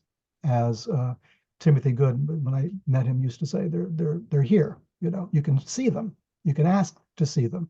You can try to see them, right? He had that famous experiment that he told me about, or I read about, I forget, it was from Timothy Good anyway, of just going to a crowded place and sitting down and closing your eyes and thinking about it for a second and saying you want to talk to them, you want to see them, and you open your eyes, and what happens, right? And it happens. Somebody will look at you and wave and then walk away, right? There's a telepathic communication of some kind. So they could already be here. They might have colonized us long ago. They've been on this planet for thousands of years, according to the recorded history. If they haven't destroyed us by now, they're probably not hostile. Or we just haven't become a threat yet. Maybe we're now becoming a threat. The atomic bomb, nuclear missiles. We're crowded the space with satellites and all kinds of space junk out there. And we're going to other planets and we're landing on other planets and we're sending probes everywhere. So maybe we're now a problem, right? Oh, We're in their territory. yeah, and even like the idea of advanced technology, and again, speculation here, but it Yes, would be indigestible. That kind of theme would be like, okay, they've been living among us and secretly ruling us, or you know, influencing our society the whole time. But now we understand AI and DNA, and we can actually detect uh, who these non-human intelligence are among us, right. right? Like those kind of themes. As Um, I've said it in Sekret Machines, I said, we are now approaching the kind of science we've been imagining that the aliens have. yeah, yeah. We're now getting to the alien stage. It's going to be indistinguishable, our science from theirs, in a few short years. and So, what and what Jim said, like, the science and technology division in the CIA is the real CIA. uh People have called it weird science and freaking magic, right, and pure fucking magic, right, as to what the CIA has, maybe 30. NSA, DARPA is sure. projecting 50 years ahead, and allegedly they have operational technologies 30 to 40 years ahead of us. I think even Dana Pasolka made a post about that recently. uh and that's a constant theme. But yeah, that idea that we're, as Richard Dolan has said too, is we're reaching into their world now as well, as far as technology goes. And the second part of the question I asked about could there be some kind of international cooperation that's kind of in secret regarding non-human intelligences, aka aliens? Well, that was the subject of Kennedy's last memo, his last national security memorandum, right? Was that they wanted to cooperate with the Russians on outer space, which would have brought us into their territory.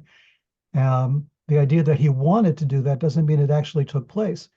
He died before he could effect any of that. He died. He was shot. He was killed. So you have to wonder, that level of cooperation, international cooperation, could exist among maybe the Five Eyes, something like that. Would it really exist with the Russians, especially after the upheavals they've had in the Soviet Union, the fall of the Soviet Union, and then the new Russian Federation? Would that have maintained itself? Would have maintained itself after Mao Zedong, and then Deng Xiaoping, and then all the way to Xi Jinping? I mean, with all those changes of administrations, would that relationship have maintained? Or would at some point, would one country say to themselves, screw this, we Yeah. have a piece of the information, we're going to use it, we're not going to cooperate, we're going to develop our own extraterrestrial, spacecraft or something, or whatever it happens to be that they found. So I just don't trust humans to be that consistent across decades of cooperation. I've never seen that really happen. NATO kind of, but that's like a purely, we're going to defend ourselves against, the enemies. And that exists, and it's a fragile relationship, right? There's money involved, there's politics involved, there's ideologies involved. So it was in danger of being broken up. It may still be in danger of being broken up. So look at the real agreements that we know have existed, and how strong they are, how fragile they are. The Organization of American States, or OPEC, or any of these international groups, ASEAN, or any of the Asian groups, how do they react to stresses? Because stuff goes on in the world that's going to affect that agreement. So if there's an agreement between the United States and Russia, let's say, stuff that's going on in the rest of the world is going to affect that. They're going to sit there and reevaluate that agreement, right? We have this new threat now. We have this new set of problems. We have this new economic reality. We have, this political situation. Would it not affect those agreements, those international agreements? Again, as an old agreements guy doing contracts and seeing how contracts can rise or fall, even if you've signed them to death and they can still go sideways, between humans on very small things. Can you imagine on an international level how people would manipulate those agreements to their own end when they could? Would somebody try to scare us right into breaking our agreement? Or would someone try to scare us into like giving more concessions to another country because they had something, right? They would use that agreement against us. We're assuming that there's a level in all these countries where everyone is above the fray. They're above it all, and the agreement stands. The one that we signed in 1947 is still good in 2024. I don't see that as particularly likely, knowing my Yeah. fellow Americans. I just don't think that Yeah. would. Well, and that kind of gets to what David Grush was saying. Part of his thing was that we've been in a silent Cold War to reverse engineer this technology as fast as we can before adversarial countries can. And I find that sounds more human like. Yeah, it does. I mean, I wrote a posting on Substack about Klaus Fuchs, right? I mean, here we are, we're developing the atomic bomb. It's the most tightly guarded secret in the history of the United States, of any country, probably. The fact that we were building a bomb. But here's old Klaus Fuchs who's just giving the secrets away to the Russians, Yeah. right? I mean, the atomic spy stuff was going on anyway, and this was the most tightly guarded secret. I mean, the atomic bomb was, we needed that bomb politically, right? Roosevelt needed it. Truman needed it in order to force the Russians to the table, right? It's all this, not just the Japanese to get them to surrender. There was all kinds of politics behind developing the bomb. So, and that didn't stay secret for very long. And that was 1944, 1945. So if there's an agreement like that between countries where UFO technology is concerned, that thing was in the trash can a long time ago. Somebody trashed it at some point. Had to, right? Yeah. Had to be. What do you think of the idea that because I asked because Tom talks about this sometimes. I probably as just like a potential, not like again a fact that we're potentially in the middle of some kind of non-human intelligence proxy war. We're somehow caught in the middle of it. I mean, it's one way of looking at what's going on. It's one way of looking at it. The phenomena that Lieutenant Fravor and his people experienced, right? Are they identical to the fireballs, to the triangle-shaped craft, to any of this? Are they the same group? Is it the same bunch of NHIs, right? They look very different, but again, as we've discussed before, these are projections that we have, right? We're projecting shapes and colors and things on something. What's been photographed may also be a construct, right? We rely on photography so much now, we forget we're living in the world of deep fakes, right? Where they can have a fake video, they could have fake anything. So why wouldn't they be able to manipulate digital media, right? We're at the verge of doing that ourselves. We are doing it, with digital media we can hold. We're making ridiculous deep fakes of people, right? Politicians and movie stars and everything else. We're going to town on that. And that was a dream of CIA way back in the day, right? They wanted to do a kind of deep fake thing to convince Cuba that Jesus was anti-Castro. And they were going to have a hologram of Jesus appear over Havana, right? Yeah. It was a real CIA operation, right? Or MK Ultra in general, which was a way of trying to manipulate people's minds without initiation, without preparing people for what was going to happen when they were giving massive doses of LSD, for instance, or any of this other stuff. So we were involved in all of these weird things for so long that we can't tell reality from fantasy anymore, as we can tell in our political situation in the United States and really Yeah. around the world. It's getting really hard to tell fantasy from reality. People prefer the fantasy, right? It's more fun. It's more emotional. It's more engaging. The reality, the world that I kind of live in is nuts and bolts, and I'm trying to create, documents and, show how things are related and doing all of this. In Sekret Machines, the trilogy, it's been like that, right? Trying to say, here's the sources I'm using, and this is what I'm speculating, and this is what we know. People don't want that anymore. They want to see a dead alien. Even if it's a deep fake dead alien, that's better than, reading a Yeah. dry treatise on aliens. You know what I Yeah. mean? So we're in that stage. So are we in the middle of a proxy war? We're in the middle of a proxy war for sure between unfriendly actors overseas manipulating our reality, between unfriendly actors in our country manipulating our reality. We're already in a proxy war.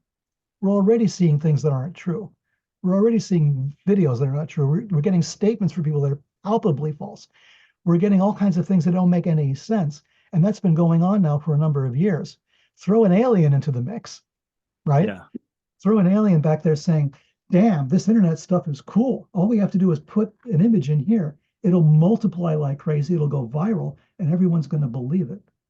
And another alien says, well, I can do you one better. I'm going to use two images. I'm going to do a video and a still image, right? How do we know where this shit's coming from? We don't have a clue. We're not Yeah. set up. Maybe our intelligence agencies do.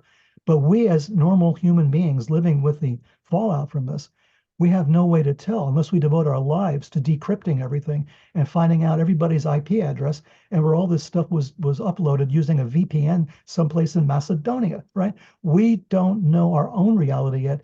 How can we even talk about a proxy war between NHIs? How would we know? Yeah. How would we even know at this point? We can't put our finger on it, right? Every time we try to touch it, it just disappears. It's smoke. So Yeah. yeah, it's possible. What Tom is saying is something that's been brought up before by others, and it's completely possible. But damn, if I know how we would know, you know? Well, and I think that's the idea of like that's why we need transparency and disclosure, so we can get to the bottom of all this. What do you think of that, Peter? 100% disclose now, right? Yeah. Because we've got the tools. If we're asking the right questions, we can figure out what this is all about. If the information only stays within a bunch of people who only look at this as a threat scenario, we're not going to get anywhere. They need to open up at least to academia, right? Some people in academia. We need the soft sciences involved. We need psychiatry, psychology, philosophy, religious studies, definitely. We need the arts involved. I've been saying this for years now, for more than 10 years. But we need all of these people involved because we all have an angle on it. It's a consciousness problem. And we keep looking at it like it's nuts and bolts problem. We can't get to the end of it this way. We simply can't.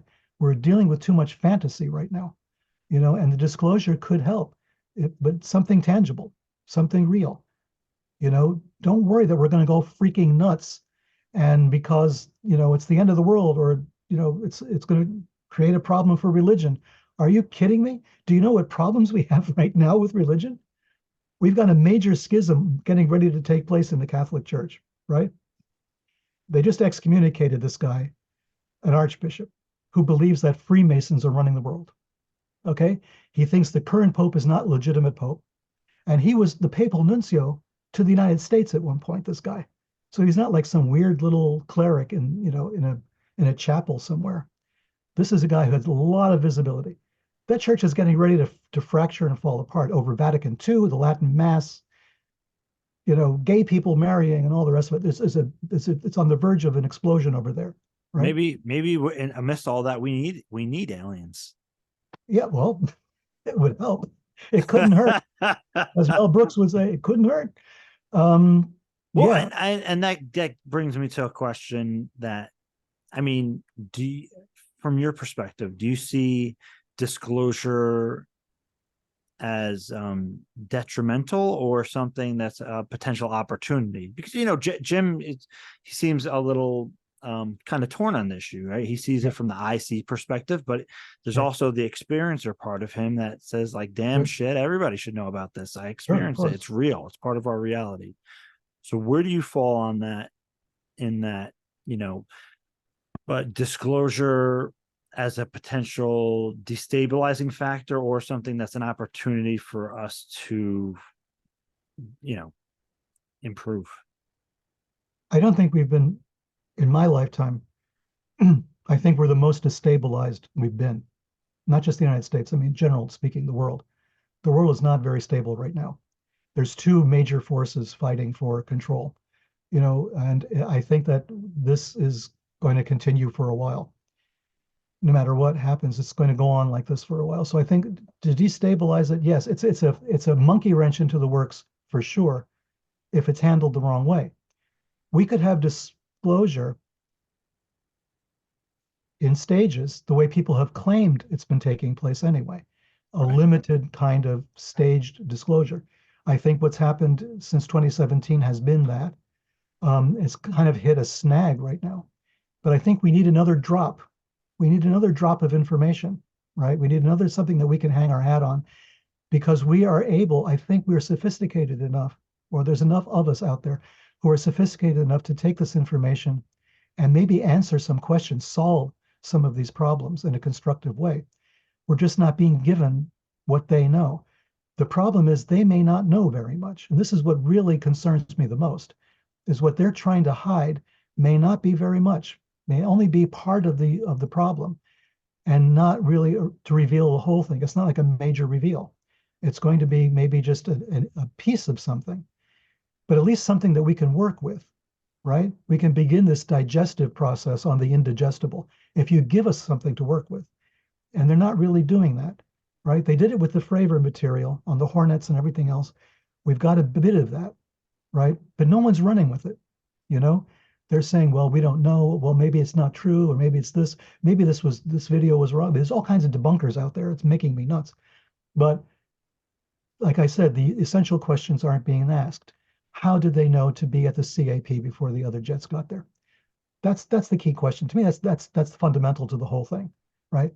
If we follow that up, if we start really looking at that, we'll get a little closer to what's going on. But we can't get there unless the government just gives us a little bit more information to work with. We can do this. It's not going to be, I don't believe disclosure is going to be, guess what? There's like 1,000-foot aliens and they live in a tunnel underneath Washington, D.C., right?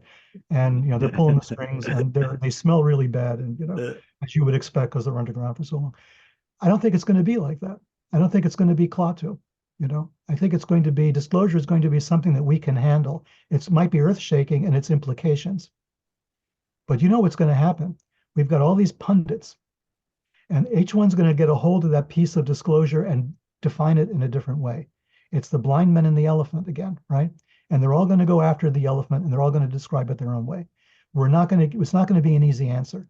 It's going to be a bombshell for like a week until everybody gets their handle on it and they start explaining it away. Yeah. And there'll be a handful of people in the middle who are going to hold on to it and say, okay, we're getting closer, we're getting closer. We can ignore all the noise, we're getting closer to what this really is. I think disclosure can happen that way. Throw us a piece of it. Don't worry about the mess that it's going to cause, because my God, we're in a mess as it is, right? Couldn't Yeah. wait. So let's just do something, give us something to work with. I think it's important. I understand. Humans are being affected by it. Jim himself was affected by this. He can't really still want disclosure. I'm talking for Jim now, which is wrong, but I'm putting words in his mouth.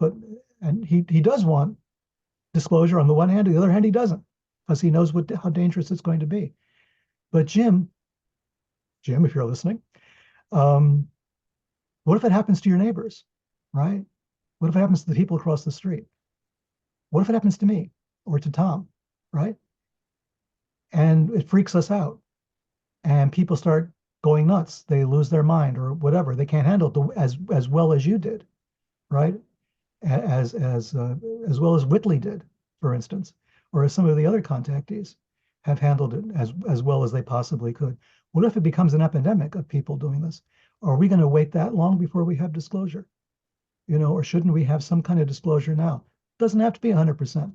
It can be just enough for us to work on this problem aggressively and find a solution to it, to identify what this is. Give us a little something. Yeah, Yeah. absolutely agreed.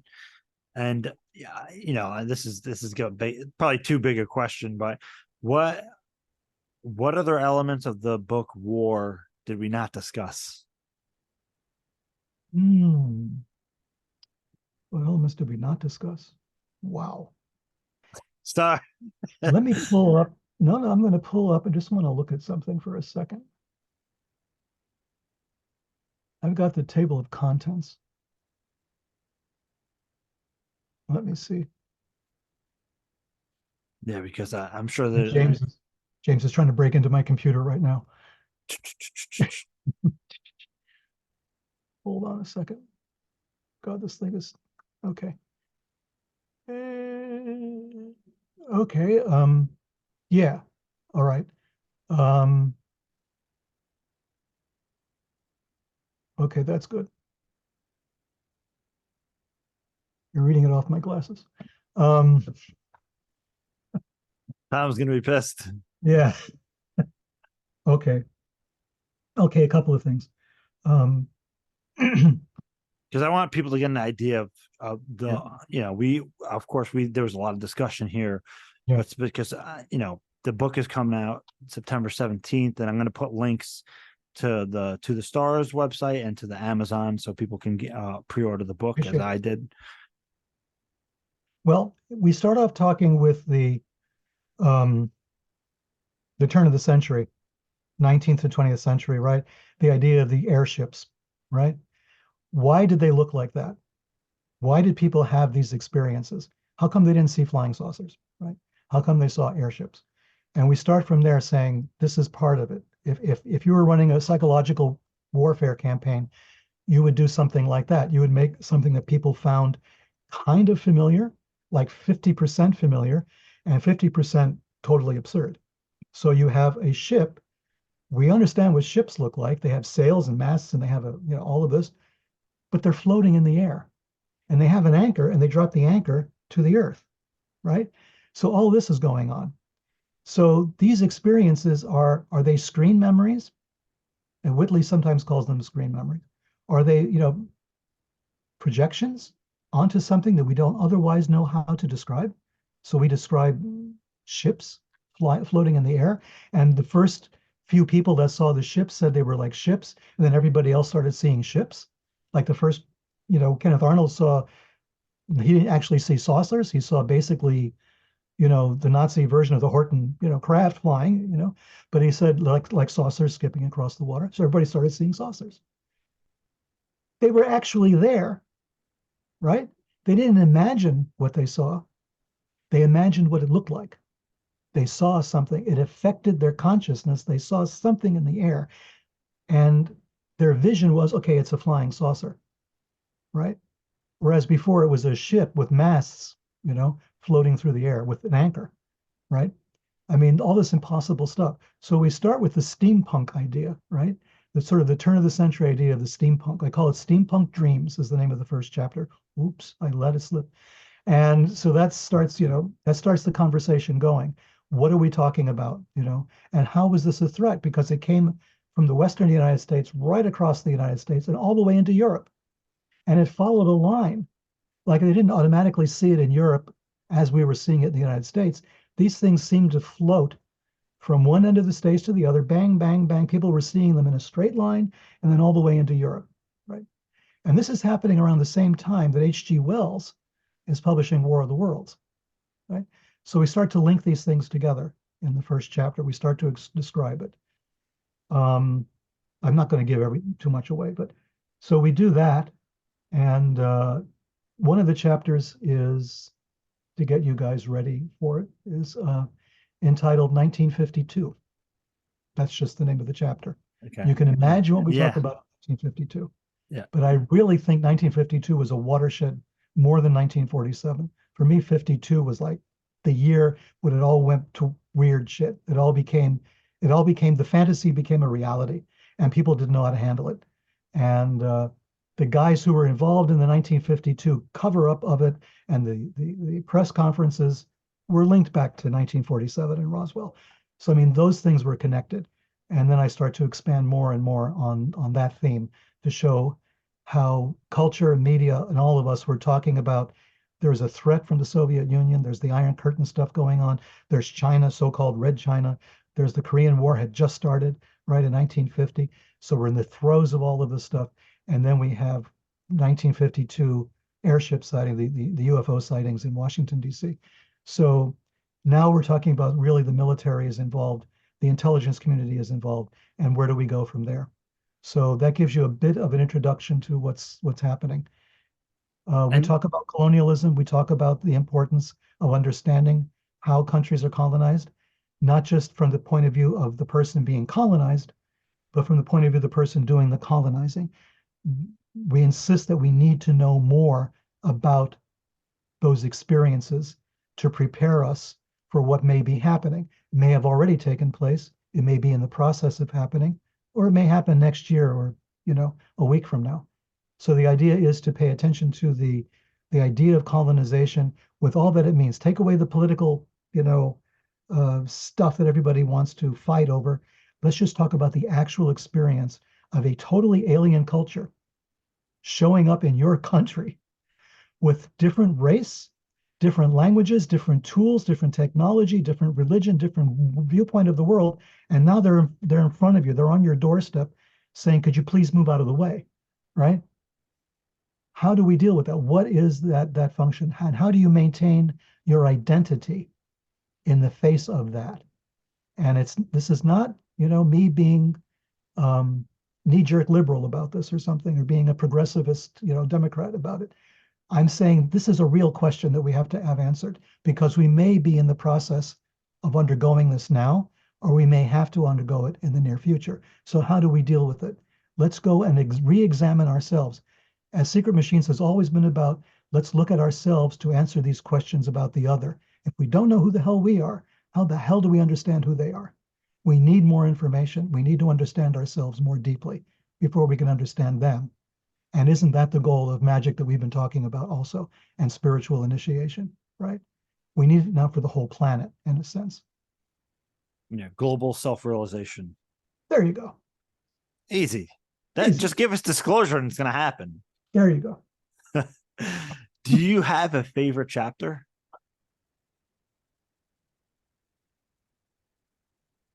Kind of. I have What? a chapter. I have a chapter if we still have it in. I think I left it in. Well, there's two. There's one chapter that's called um, the Blanche Dubois rule, which is a reference to Streetcar Named Desire. It's you'll get it eventually.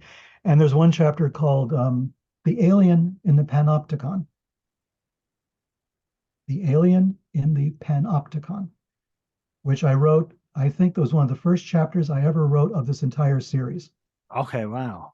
Right. So I started writing war early on. I had not divided it up into God's Man and War. That was Tom's idea. Yeah. And I'd already started writing what would become war, a lot of it, not all of it, but chunks of it.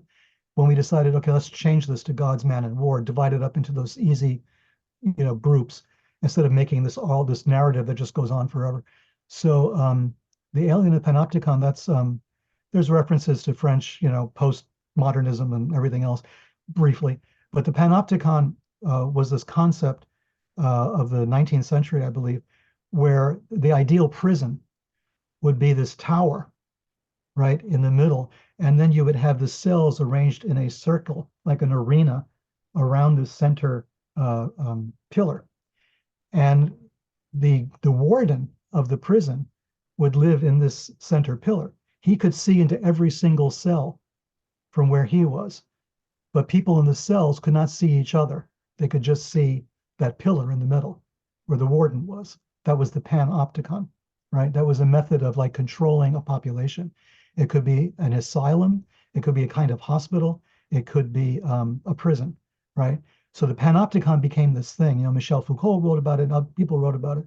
And I thought it was just fascinating. The idea that maybe the alien is in the panopticon, right? And we all have these different points of view on what the alien is, depending upon which cell we happen to be in. And the alien's watching all of us. The alien's got the whole story. We only have a piece of it. And until we can break out of the panopticon and talk to each other, we'll never know, right? We won't really have the whole story. So I think that is maybe kind of a favorite chapter. Yeah. And do you guys have any other Sekret Machines related projects coming out after God's Man War? I mean, on your end. Could be, possibly. Things we're Because still we're I'm discussing things, right? We haven't yeah, finalized anything. So we're kind of discussing things. yeah.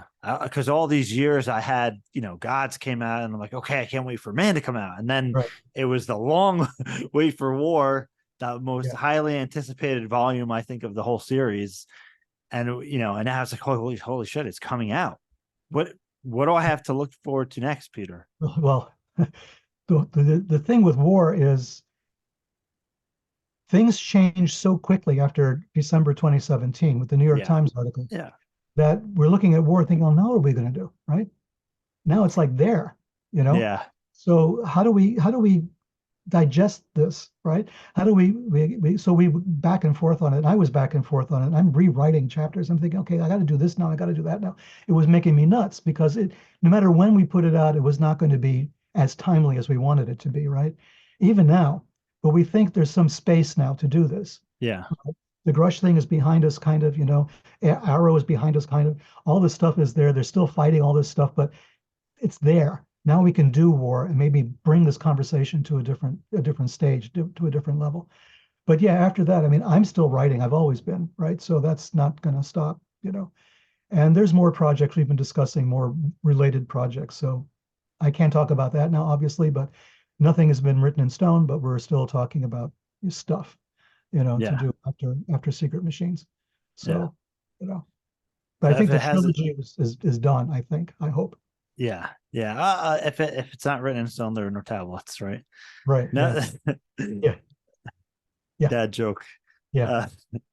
Uh, um, and just again, one more time for people who may be interested. I don't even know if the Joshua event, Joshua Tree event is already at capacity.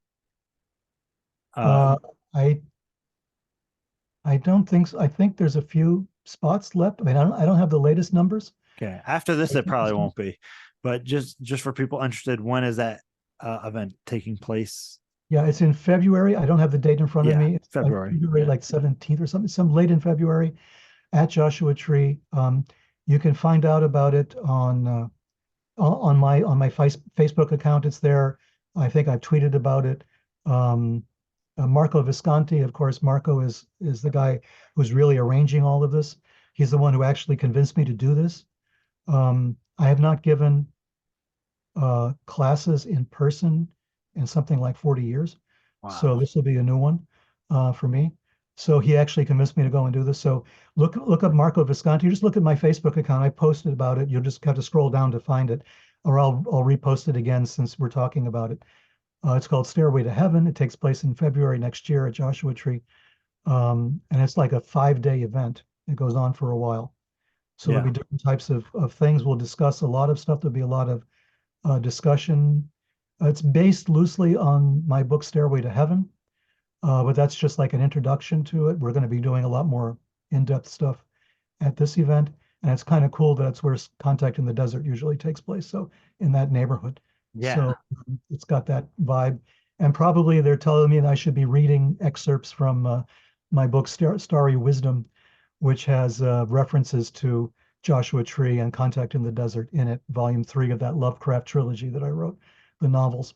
So they're going to make me do a campfire reading of it or something silly. yeah. But Uh, anyway, yeah, it's connected. and is there anything else that we should be on the lookout for from Peter Levenda? At the moment, I think Sekret Machines is the big one, and the Joshua Tree thing in February. Between now and then, not particularly. I have a Substack thing that I've been writing. I haven't written it in a couple of months now. I will start that up again, but I've got a whole bunch of stuff there. I scared the hell out of some people who were aficionados of the wrestling community. Um, you know about this story? I Uh, know.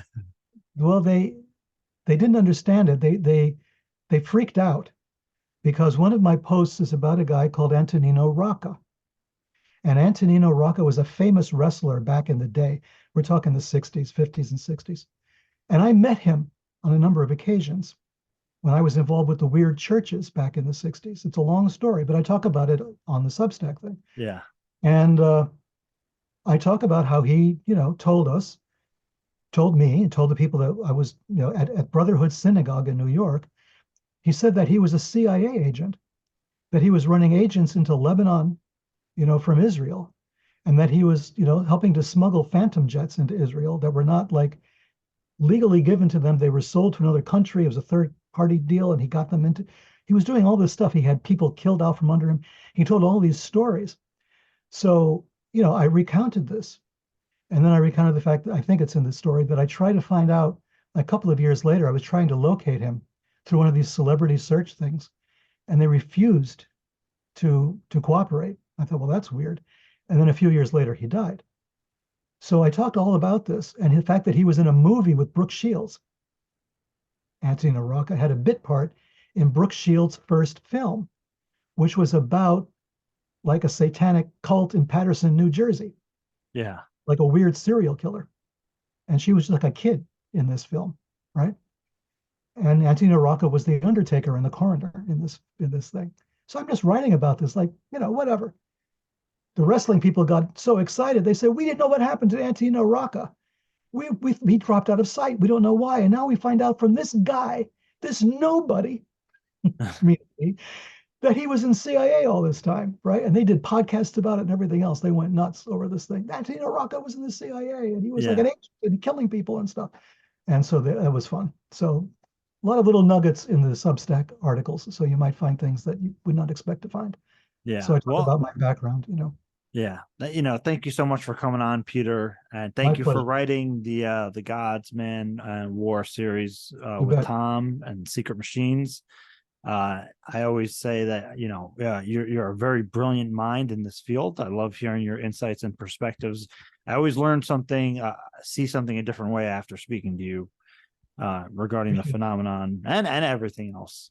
So thank you so much for coming on. And I have to have you back on after I read the book at some point. Yeah. I'll give it. No I worries. just like I told Jim, I'll give you a little time Yeah. before I start the harassment again. and I look forward to talking to you again, Peter. No worries. All right, thank you so much. Take care. Thank you.